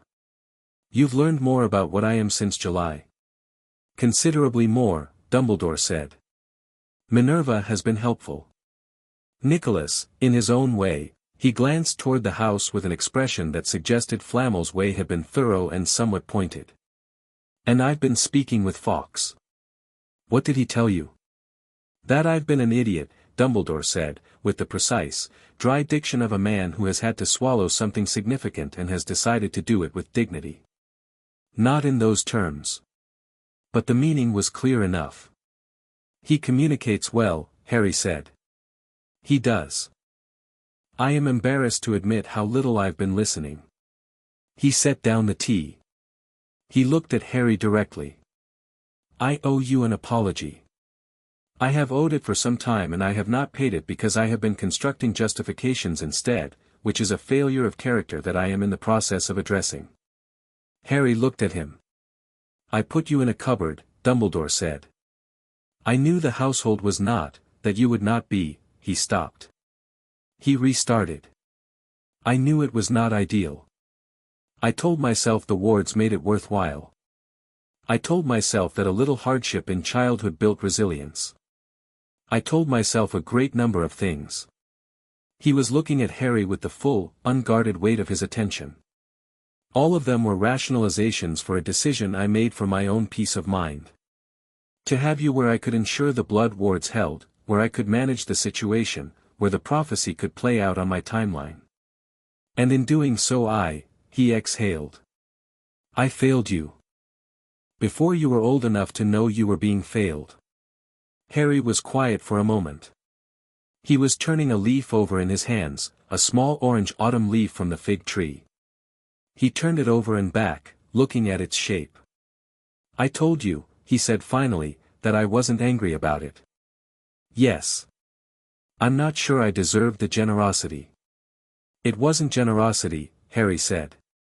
"It was accuracy. I'm not angry about it the way you think I should be, the way someone in a story would be. I'm not carrying it." He set the leaf down on the bench. "But it's information. About how you make decisions. About what you prioritize. And I need that information to be," he looked up. To know how much to trust you. That's very reasonable, Dumbledore said. I know, Harry said, without arrogance, just plainly. How much do you trust me? Dumbledore asked. It was a genuine question, the kind that took something to ask. Harry thought about it honestly. Enough to talk to you, he said. Not enough to put my future in your hands. He paused. Enough to tell you what I've worked out about Voldemort's Horcruxes. Dumbledore went very still. I know about them, Harry said. I've been studying for a year. The Phoenix memory has things in it, the old magic involved in soul-splitting is part of the oldest records, the kind of violation it is, the kind of resonance it leaves. He looked at Dumbledore. You know about them too. I have, Dumbledore paused. Suspicions. Strong ones. And one confirmed. How many are there? I believe 7 significant magical objects, including Harry. He stopped. He looked at Harry. Including me, Harry said. Dumbledore's face was doing something complicated and terrible. I know, Harry said, again. I've known for a while. There's something in me, not a piece of him, exactly, not the way your theory goes. The killing curse hit fire. Fire doesn't contain foreign things, it transmutes them. Whatever was in the curse, whatever fragment was trying to anchor itself, it went through me and it changed. But the resonance is still there. The echo. He looked at Flamel's garden wall, the overgrown roses. I can feel it sometimes. Like a radio picking up a signal from very far away. Harry, I'm not afraid of it, Harry said. It can't hurt me. It's a burnt thing trying to pretend it isn't. He turned to look at Dumbledore fully. But it means that when Voldemort returns, I'll be able to find him through it. The way you can find a fire by the smoke. He paused. That's more useful than having me be a weapon aimed at him. Dumbledore sat with this for a long time. The garden went about its September afternoon. The fig tree dropped a leaf. The other Horcruxes, Dumbledore said. You have a theory about how to deal with them. Yes. Harry told him. He told him what he'd told Flamel, the transmutation principle, the difference between destroying and releasing, the way Phoenix fire at its fundamental level didn't destroy but changed. He told it clearly and specifically, watching Dumbledore's face as he listened. Dumbledore listened the way he must have listened when he was young, before he learned to listen strategically, before every conversation became a piece on a board, fully and openly, with real engagement, the way a genuinely brilliant mind engages with a genuinely new idea. When Harry finished, Dumbledore was quiet for a minute. That's extraordinary, he said. It's accurate, Harry said. I'm fairly sure. Flamel thinks so too. Nicholas's opinion is not one I take lightly, Dumbledore said.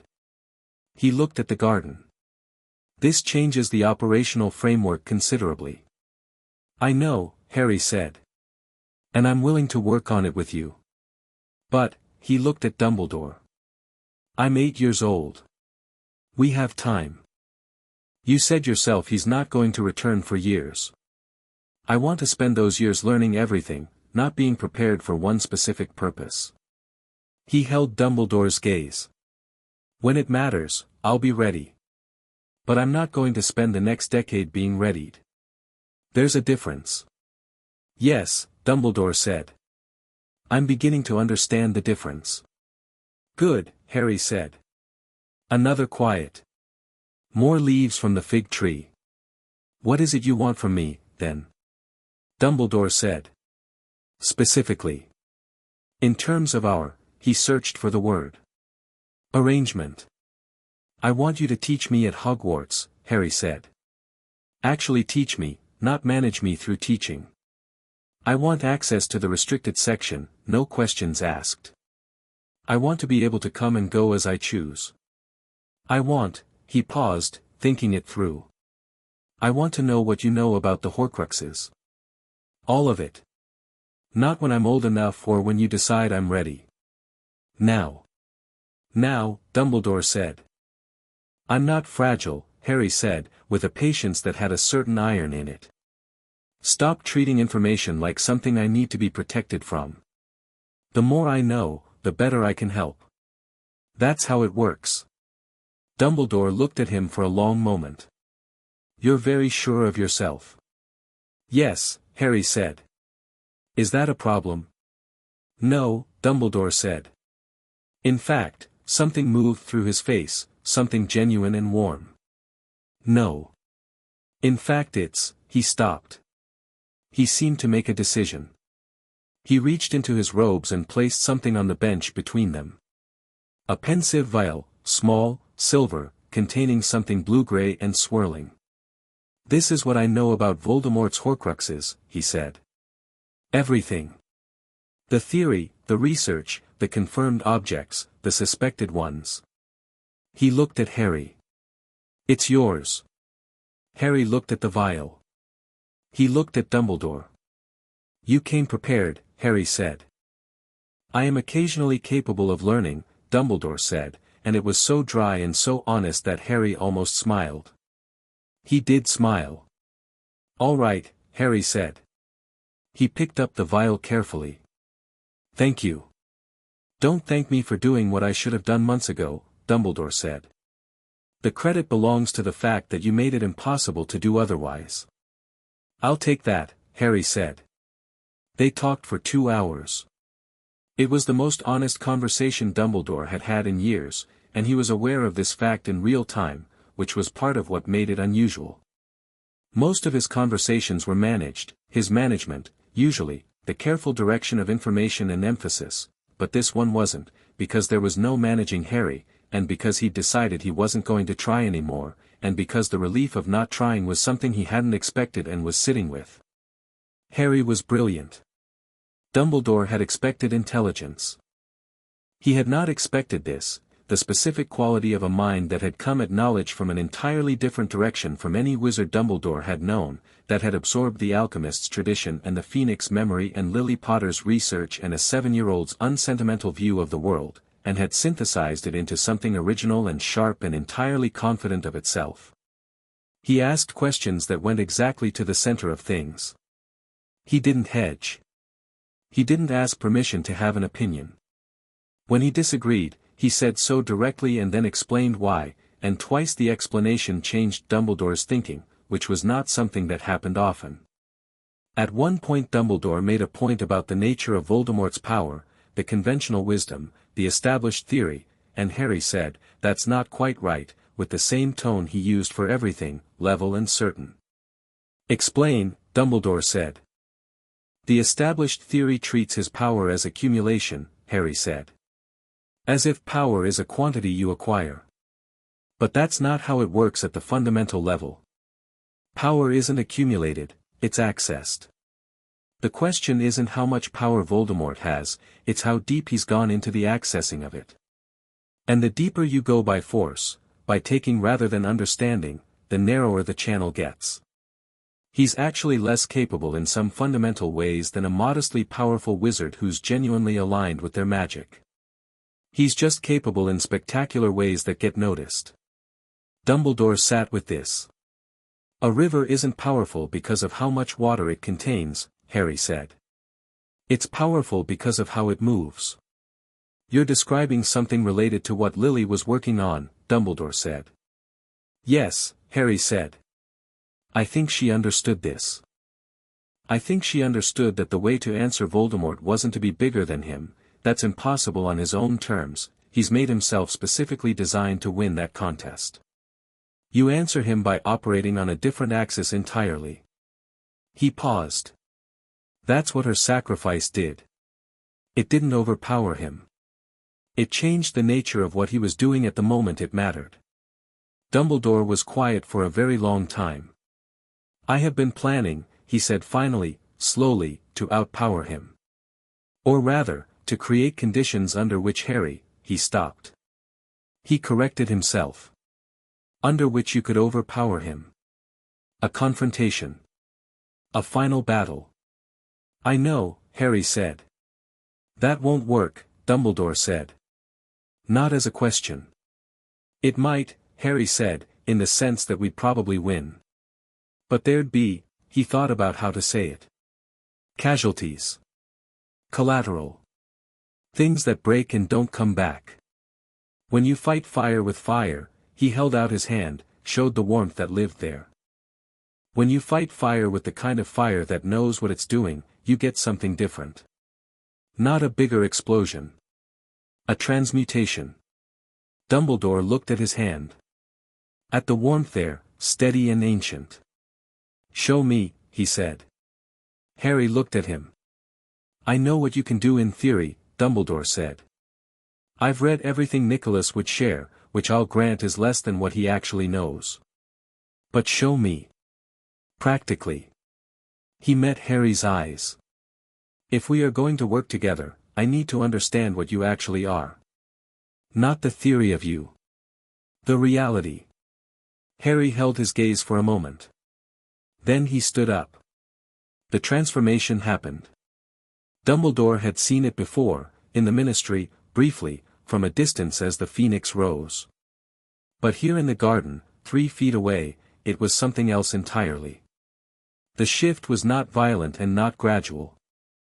It was simply, a decision, and then the world catching up to the decision, and then there was fire and wing and living heat and the eyes that were green and familiar and ancient looking at him from a face that was not a face, from the center of something that was not a bird but had, for reasons of practicality, chosen to express itself in that direction. Dumbledore sat on the stone bench in the September afternoon, and the phoenix that was Harry Potter stood in the garden before him, and the light that came off it warmed the stone and the leaves and the air and found the exact warmth of an October afternoon in 1981 that Dumbledore had stood in the remains of a cottage inn, and remembered, and had carried every day since. The phoenix sang. One long, sustained note that was and then was not, and left the garden changed in the specific way that spaces change when something true has been said in them. Dumbledore was quiet for a very long time after the song ended and Harry was back in his green jumper and his 2 wild hair. Your mother, Dumbledore said at last. Yes, Harry said. He sat back down. She was right about everything, Dumbledore said. Yes, Harry said again. I should have trusted her more completely, Dumbledore said. She came to me once, near the end, with ideas I found, he paused. I found them impractical. Theoretical. I told her to focus on the protections already in place. He looked at his hands. I was wrong. Harry looked at him for a moment. I know, he said. The 3rd time he'd said it, with the same quality as the others, not accusatory, not reassuring. Simply acknowledging. What would you like me to do? Dumbledore said. In practical terms. Going forward. Keep developing the plan to find the Horcruxes, Harry said. All of them. I'll help as much as I can from here. When I get to Hogwarts in 3 years, we revisit. I'd like to be in on every significant decision about Voldemort from that point. Not informed after the fact. In on it. Agreed, Dumbledore said. And I want you to be honest with me. About things you'd normally manage. About what you actually think is going to happen, not the version you've optimized for. Harry looked at him. I can handle truth. I prefer it. I know, Dumbledore said. I'm beginning to believe it. He paused. Is there anything you want from me that isn't strategic? Harry thought about it. Tell me about my parents, he said. The real things. Not the story, what they were actually like. What made them laugh.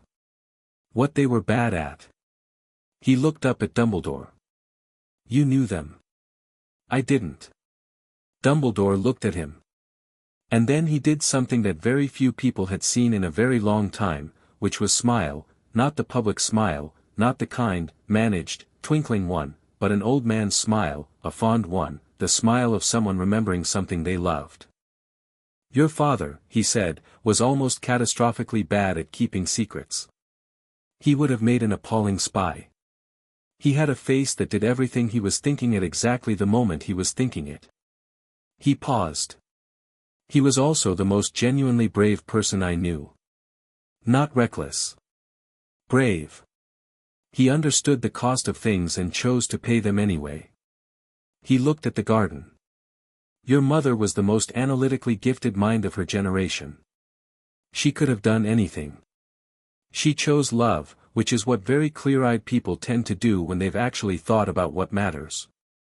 He looked back at Harry. You have both of those things. Both of them. Harry sat in the autumn garden and let that settle into him, and it did, in the place where things settle when they're true and important and long-coming. Thank you, he said. It's the least I can do, Dumbledore said. They sat together in the garden as the September afternoon moved slowly toward its end, and they talked, not about strategy, not about Voldemort, not about plans and prophecies and greater goods. About James and Lily. About what they'd been like as students, as people, as friends. About the first time Lily had corrected one of Dumbledore's lectures and everyone in the room had waited to see what he'd do, and he'd said, "You're quite right, Miss Evans, thank you," and she'd looked so surprised that she'd sat down abruptly. About the time James had, in his 5th year, managed to transfigure his own ego into something externally visible and spent a week walking around looking like himself but somehow larger, which had charmed absolutely no one and which had led to a conversation with Professor McGonagall that James had described as educational. Harry listened to all of it with the specific attention of someone assembling something, not a picture, not a memory exactly, but a sense of origin. Of the people he'd come from, and what they'd been, and what that meant for what he was.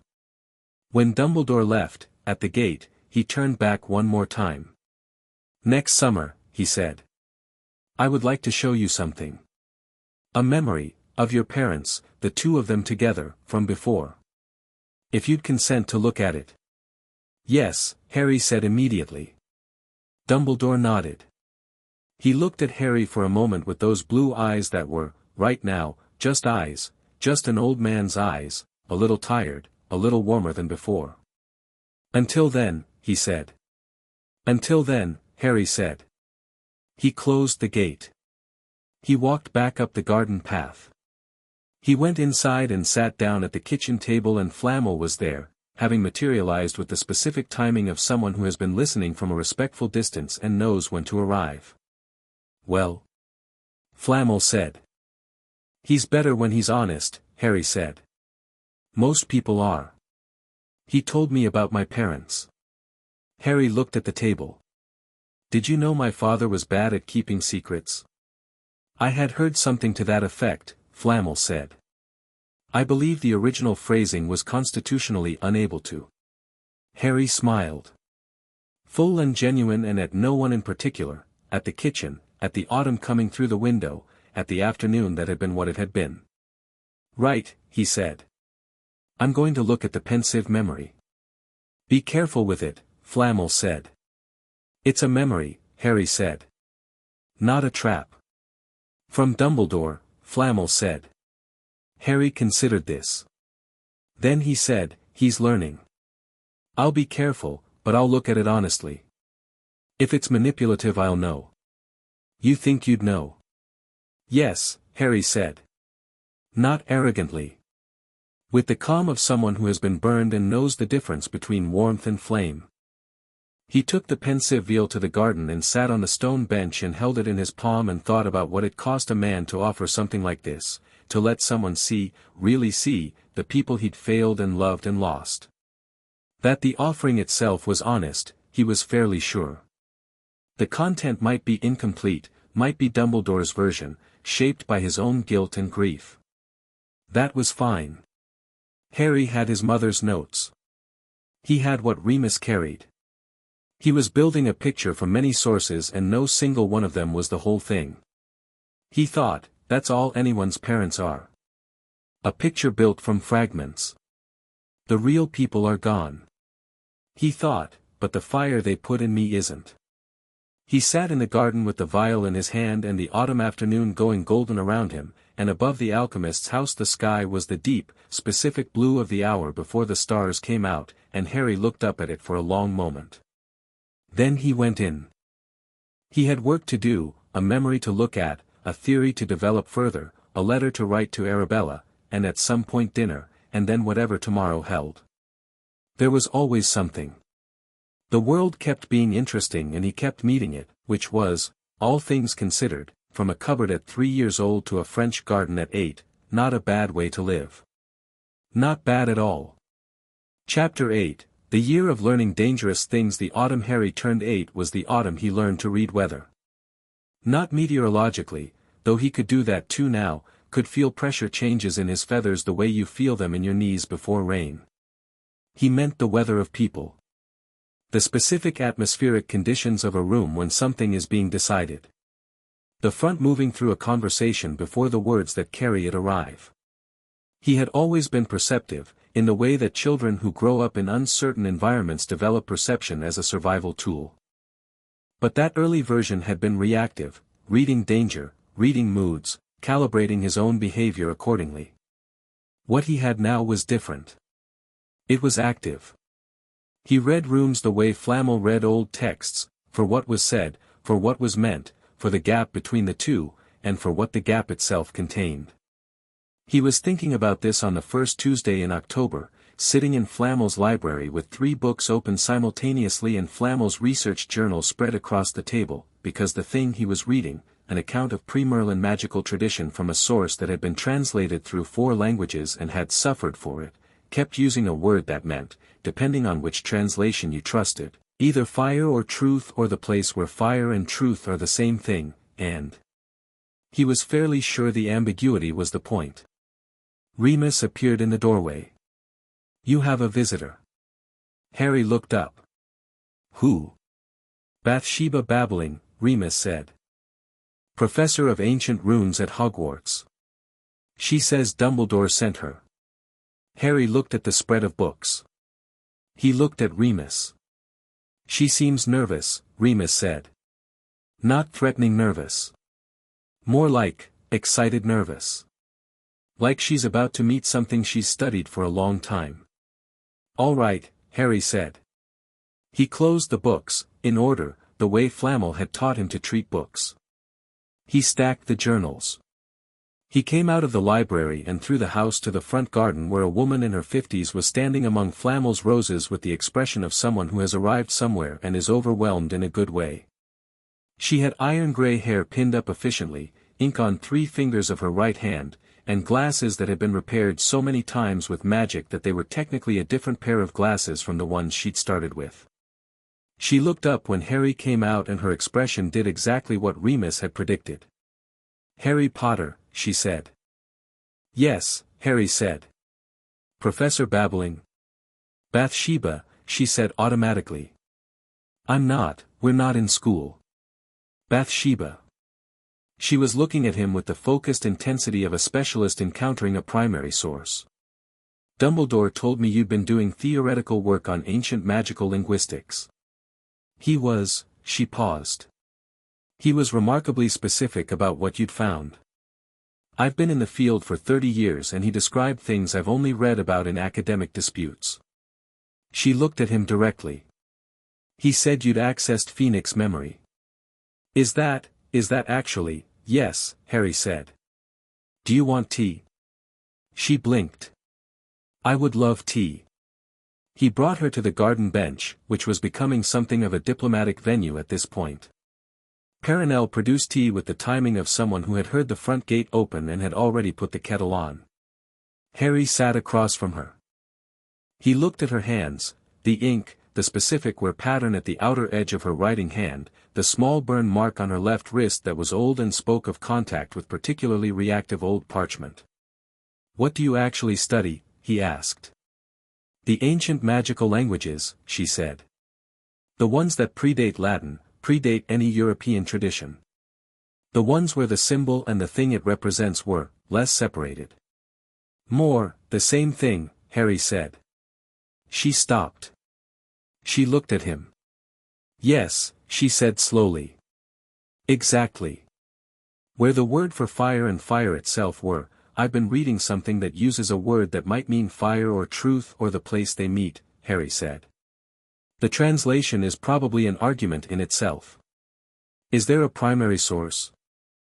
Bathsheba babbling reached into her bag with the automatic enthusiasm of someone who has been waiting for this question for 30 years, produced a folded sheet of parchment that had been carried and referenced so many times it was soft at the folds, and spread it on the bench between them. Harry leaned forward and looked at it. The symbols on the parchment were nothing like the runic systems he'd seen in Flamel's books. They were older, the shapes had a different logic, not decorative, not standardized, but organically varied in the way that things are varied when each one is individual rather than copied. He looked at them and felt the Phoenix memory shift. "I can read part of this," he said. Bathsheba made a very controlled sound. "Not the way you read," he said. "Not decoding. More like recognizing. The way you recognize someone's face." He pointed to one symbol. "This one is the word I was looking for. And it doesn't mean fire or truth separately. It means, the thing that is true because it burns. The thing that can't be false because it would have to survive fire to be false, and nothing false survives fire." She was writing. He hadn't noticed her take out a quill. "Keep going," she said. He did. They talked for 3 hours. Flamel materialized at some point around hour 2 and joined them with the expression of a man who had been listening from a window and decided the conversation was good enough to participate in. The afternoon passed the way good afternoons pass, without being noticed until it was nearly evening, the sun low and amber over the garden, the tea long gone. "I want to write this up," Bathsheba said. She had filled both sides of 12 pieces of parchment. "Not for publication, for research. This is, Harry, what you're describing would overturn 40 years of conventional wisdom about pre-Merlin magical systems. The academic implications alone, write it up," Harry said. "I'll look at it when you're done. If the reasoning holds." She looked at him. She was good at looking at things, a scholar's habit. "You understand," she said, "that you've just offered to peer review my work. Is that wrong?" "You're 8, she said. "The memory isn't," Harry said.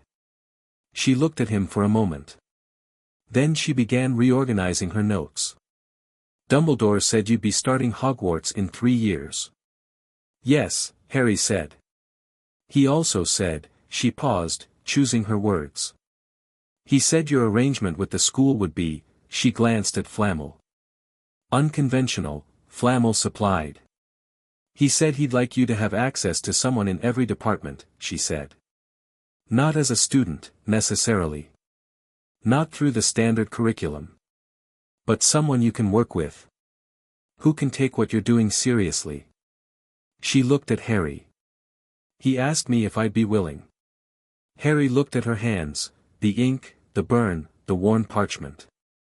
A woman who had spent 30 years arguing for primary sources in a field that kept telling her she was working on theoretical positions. A woman who had the same quality he'd recognized in Flamel the first time, which was that she'd been pointing at something for a very long time and nobody had looked. "I'd like that," Harry said. "If you understand that it's not a tutorship. I'm not going to follow a curriculum." "I despise curricula," she said firmly. "Good," he said. "I have about 3 years of questions built up," she said. "I have several thousand years of answers," Harry said, "of varying quality and reliability." She laughed. It was a scholar's laugh, the kind that comes from genuine delight at a genuine problem. 3 years, she said, closing her bag. "Then Hogwarts. I'll hold that appointment." He began writing letters. This was Arabella's suggestion, delivered when she came to visit in November with her cats in a carrier and her no-nonsense traveling bag and her expression of someone who had made a decision about the winter. She was going to spend 3 months in France because Welsh winters were worse than people gave them credit for and also because she wanted to see how Harry was doing and was not going to say so directly. "You have things to say to people," she said, on her first morning in Flamel's kitchen. "Not everything can be handled in person. There are people whose path you've crossed, who've been affected by what you are, and some of them deserve to hear from you directly." "Like who?" Harry said. "Narcissa Malfoy has a son," Arabella said. Who is about your age? Harry looked at her. She told you to watch out for him, Arabella said. Watching out for someone you've never actually communicated with is limited in its effectiveness. Harry thought about this. What would I say? What you want to say, Arabella said. You usually know. He thought about Draco Malfoy, the son Narcissa had described.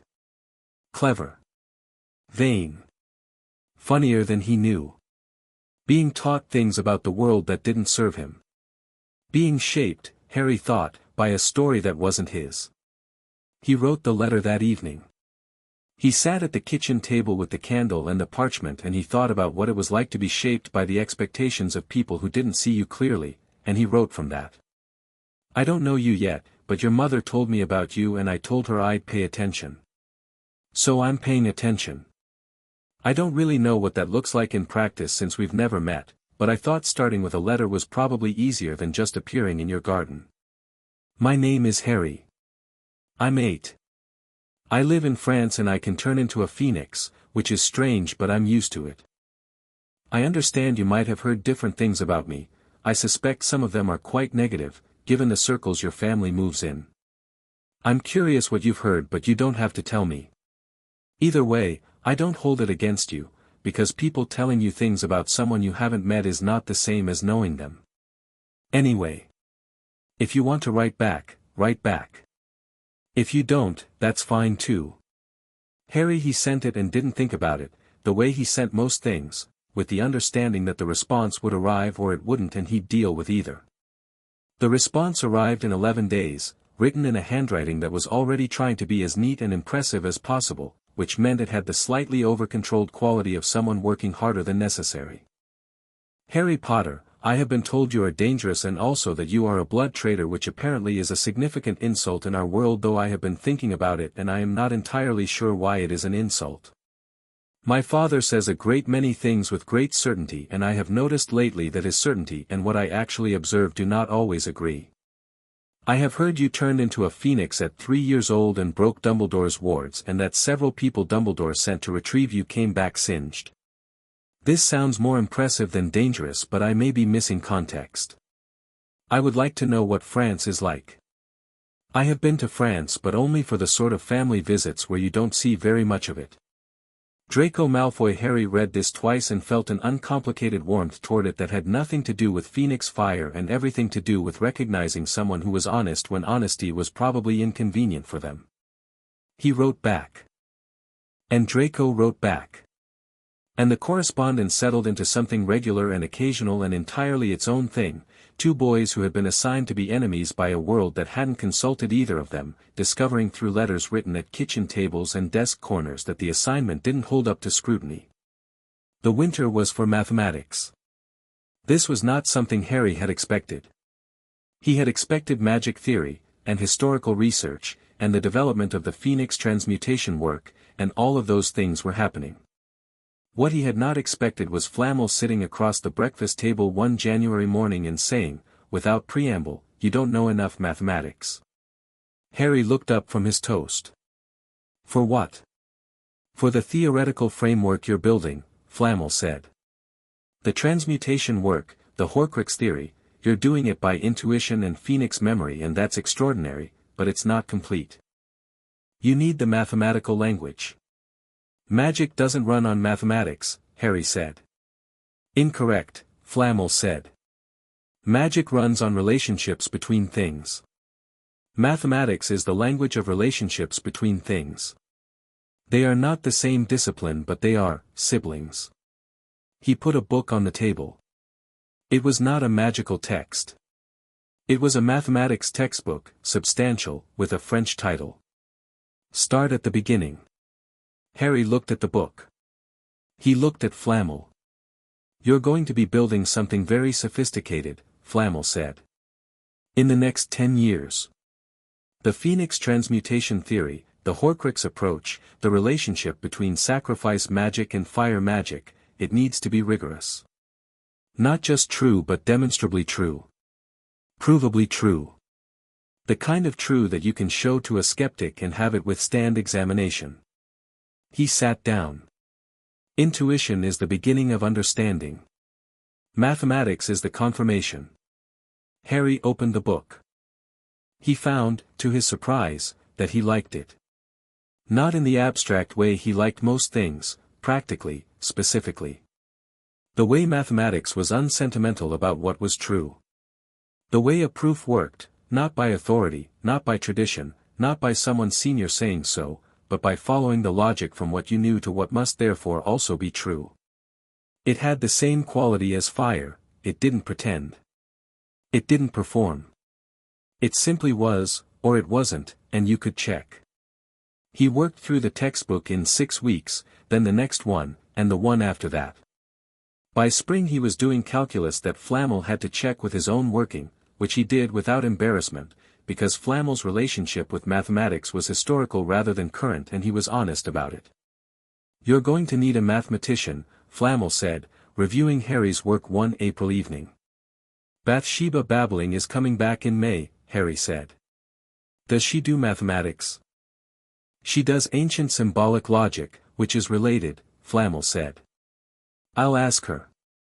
Bathsheba arrived in May with more parchment and a colleague, unannounced, who turned out to be a wizard named Septima Vector, who taught arithmancy at Hogwarts and had received a letter from Babbling about what Harry was working on and had, in her own words, absolutely needed to see it for herself. She was a brisk woman in her 40s who wore extremely practical robes and had the expression of someone who found most things professionally interesting and very few things personally interesting, and who looked at Harry's mathematics work with the focused intensity of a specialist recognizing genuinely original thinking. "You've derived this independently," she said, pointing to a section of his working. "With help from Flamel," Harry said. "This part," she said. "This relationship between the rate of magical transmutation and you're calling it the fire function, it's a placeholder name," Harry said. "I haven't found a better one. This is related to something I've been working on for 15 years, she said. She looked up from the parchment. She looked at Flamel. She looked back at Harry. "This is what arithmancy points to, theoretically.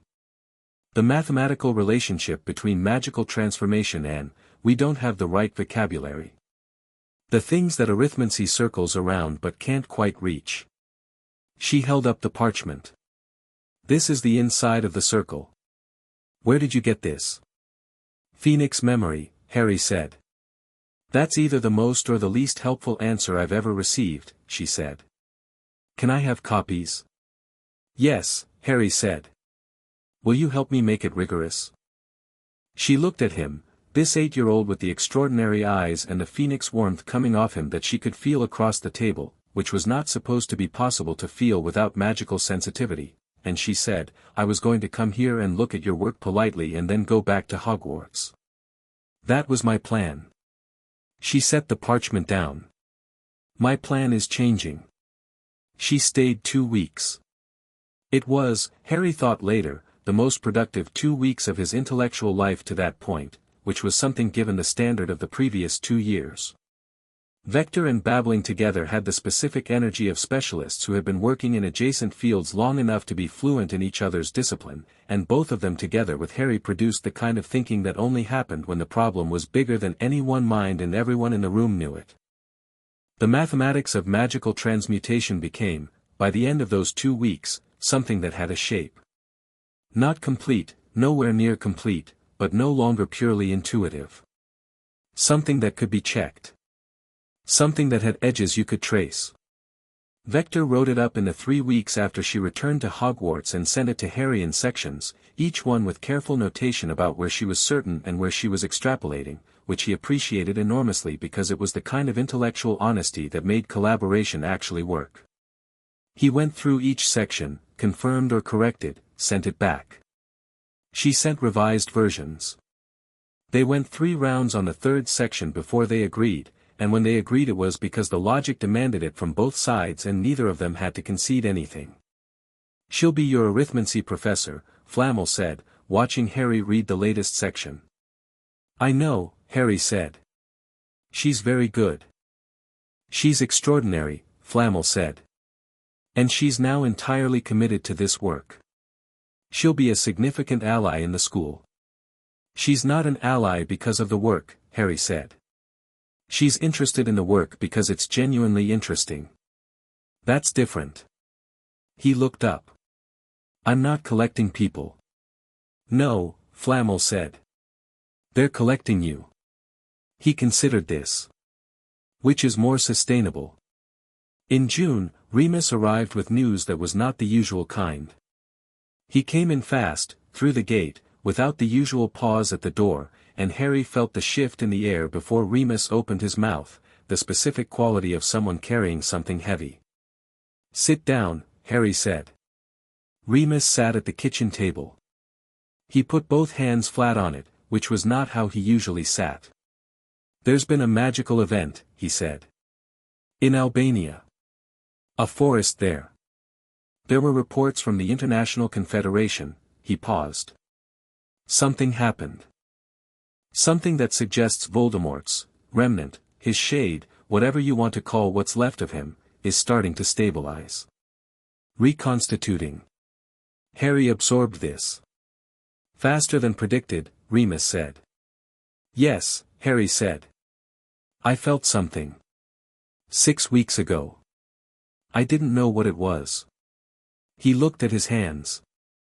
There was a resonance. The thing I described to Dumbledore. The burnt piece that can't pretend it isn't. He looked up. It got stronger. Remus watched him. I'm fine, Harry said. It can't touch me. But I can feel it. He was thinking. Dumbledore needs to know. The timeline changes. I've already written, Remus said. He writes back tonight, probably. He hesitated. Harry. If the reconstitution is faster than anyone thought, we have time, Harry said. Even accelerated, we have years. The physical form takes time. He needs a body, he can't do anything significant without one. He was doing the calculation clearly, without panic. 3 years is enough. I'll be at Hogwarts.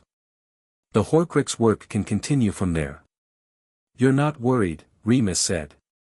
I'm concerned, Harry said. That's different. He looked at Remus steadily. Worried means I don't know what to do. I know what to do. I just need to do it on a slightly different schedule. Remus exhaled slowly. Right, he said. He ran a hand through his hair. Right. You're 8 years old and you're concerned, not worried, and you have a plan. Yes, Harry said. I need a moment, Remus said. Take it, Harry said. He stood up and put the kettle on. He made tea while Remus took his moment, and he thought about what the accelerated timeline meant practically. The Horcrux research needed to move faster. The transmutation work needed to be further along before he got to Hogwarts. He needed to understand the physical form problem better. Voldemort without a body was dangerous but contained, Voldemort with one was a different order of problem entirely. He thought about his mother's notes. Fire is a choice. He thought about what choice looked like in practical terms, when the thing you were choosing to face was the remnant of something that had already tried to kill you once and had instead made you what you were. He thought, it made me this. Whatever it tried to do, what it actually did was make me this. He thought, that seems worth noting. He poured the tea. He put Remus's cup in front of him. The Horcrux I'm carrying, Harry said. The echo, the resonance, I think I can use it. Not just to locate him. To understand his state. The reconstitution process, I can probably feel it happening in real time if I'm paying attention. Remus looked at him over his tea. That sounds uncomfortable. It is, Harry said honestly. A bit. Like having a compass that points at something unpleasant. He shrugged. But a compass that points at the right thing is more useful than the discomfort is inconvenient. Remus was quiet. Your father, he said, had a similar relationship with inconvenience. In the sense that it didn't seem to register as a reason not to do something. Is that bad? It was simultaneously his best and worst quality, Remus said. It got him into more trouble than anything else. It also got him out of more trouble than anything else. He looked at Harry. You're slightly better at the risk assessment. I've had good teachers, Harry said. Remus picked up his tea. Drank it. His hands were steadier now. What do you need from me? Practically, given the new timeline. Harry thought. Help me draft a letter to Dumbledore. Not the usual, something specific. I want to propose a working arrangement for the Horcrux research. Proper collaboration, not him leading it. Both of us contributing according to what we can access. He paused. He'll agree. He's been trying to agree for a while now. I just need to give him the right framework. You've been thinking about this for a while, Remus said. Since September, Harry said. The Albania development makes it more urgent, but the plan is the same. He finished his tea. The Horcrux that's in me, the echo, I think if I can transmute it properly, it serves two purposes. It deals with that problem, and it demonstrates the transmutation technique at scale. Which tells us whether the theory is right. Remus looked at him. Not now, Harry said. When I'm ready. When the mathematics is complete enough to do it cleanly. He met Remus's eyes. I'm not going to rush something like that. Good, Remus said. He exhaled. That's the most sensible thing anyone has said to me all week. The bar must be low, Harry said. It's been a difficult week, Remus said, and Harry laughed, and the kitchen was warm in the June afternoon, and outside the garden was doing its loudest and most productive June thing, and the world was doing what it always did, which was being simultaneously threatening and beautiful in proportions that shifted day to day, and Harry sat in the middle of it and thought, I can do this. Not because I have to. Because I understand it well enough to choose to. Dumbledore's response to the Albania news arrived the next morning and it was 6 pages, which was longer than any communication he'd previously sent. It was thorough and honest and contained the specific quality of a man who had shifted from managing a situation to genuinely thinking about it in real time, which was the Dumbledore Harry found easiest to work with. He read all 6 pages. He wrote back 4. The letters went back and forth over the next 3 weeks, building something that had the shape of a genuine plan, not the plan Dumbledore had started with, but the one that the actual situation required, assembled from both sides. Harry brought the transmutation theory and the Phoenix resonance tracking. Dumbledore brought decades of research on Voldemort, contacts inside the international magical community, and the kind of historical knowledge that came from having lived through the First Rise and its aftermath. On the 4th exchange, Dumbledore wrote, You were right that I was trying to plan for a story rather than a reality. I want you to know that I understand now why that distinction matters. The story had you as the final piece of a plan I made for you. The reality has you making your own plan. I think the reality's plan is better. Harry read this paragraph 3 times. Then he read it to Remus, who was eating toast at the kitchen table. Remus said, That's the most straightforwardly honest thing he's written in 40 years. I know, Harry said. He set the letter down. I think he means it. I think he does too, Remus said. Which means the board is changing. It means everyone's playing the same game now, Harry said. Which is better than some of us playing chess and the rest of us playing something else. He wrote back, That's a start. Here's what I think we do about the Horcruxes.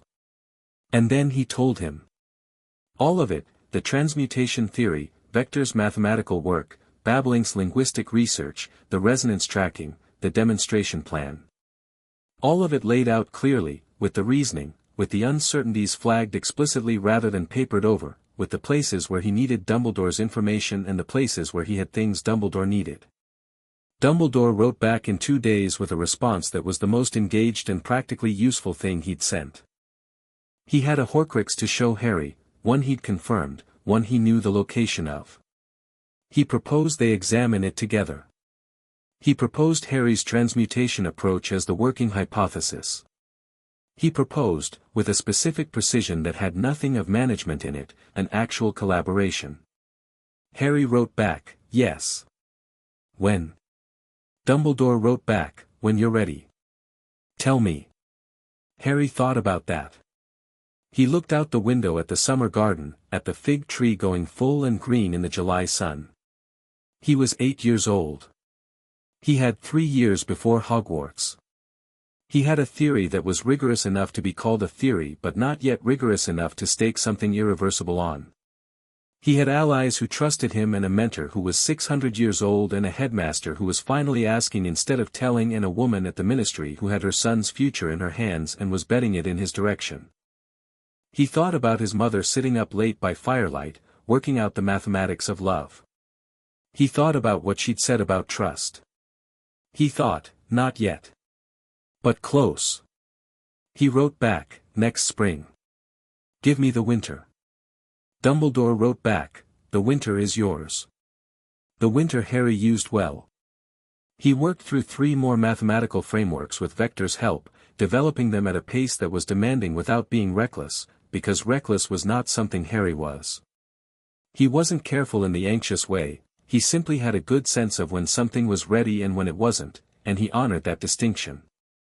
He spent December in correspondence with Babbling, who had found 3 new primary sources in the Hogwarts archive that related to the Phoenix Fire linguistic record, and who sent them with annotations so dense and enthusiastic that Harry had to write her letters asking her to split her thoughts into separate communications.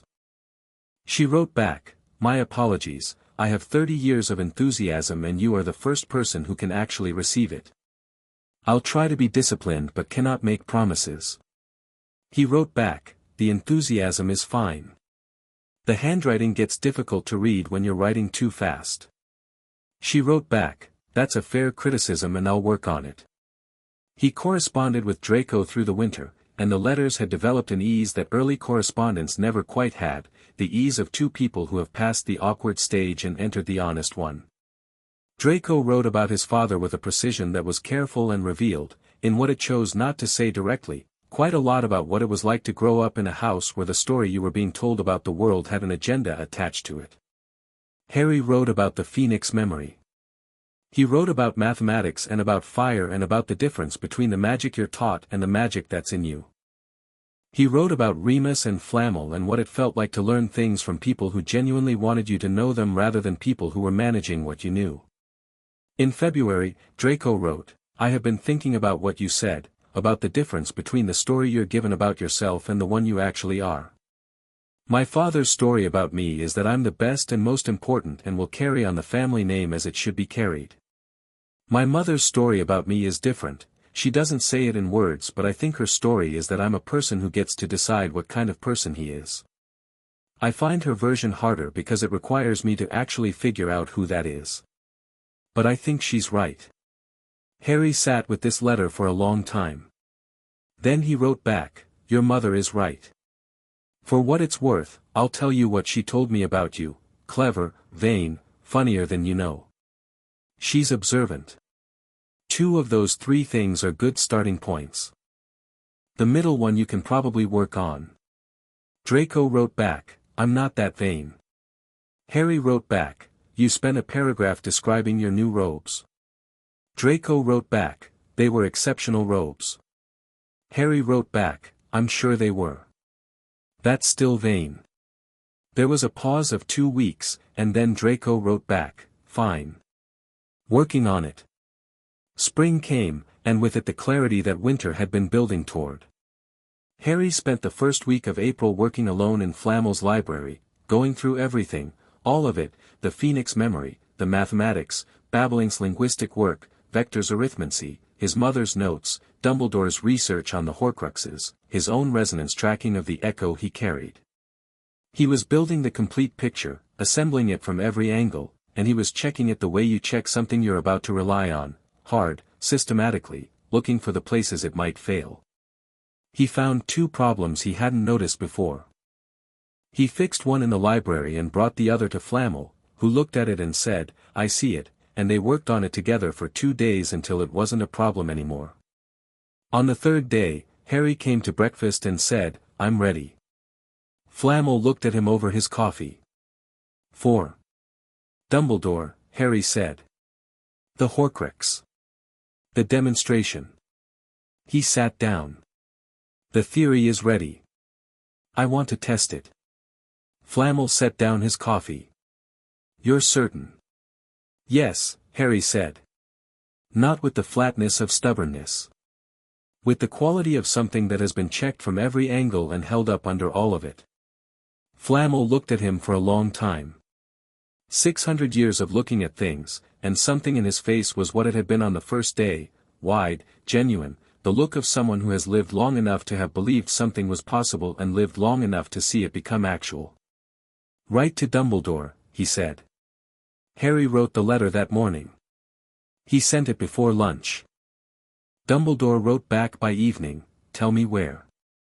Harry wrote back, here. Flamel's house. 1 week. Dumbledore wrote back, I'll be there. Harry folded the letter and sat at the kitchen table in the spring afternoon, the garden coming alive outside the window, the apple tree starting to think about blossoms, the cats doing their various spring things in the warm patches of the terrace.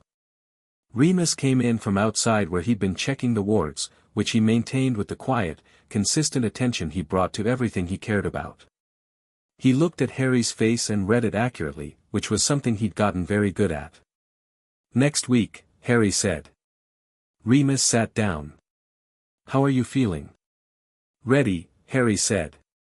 Not in the way where you say it to feel ready. Actually ready. I know, Remus said. I can tell. Are you worried? Remus considered this honestly, which was the only way he knew how to consider things. Not the way I'd be worried if you told me this a year ago, he said. Maybe 6 months ago I'd have been worried. Now, he looked at Harry.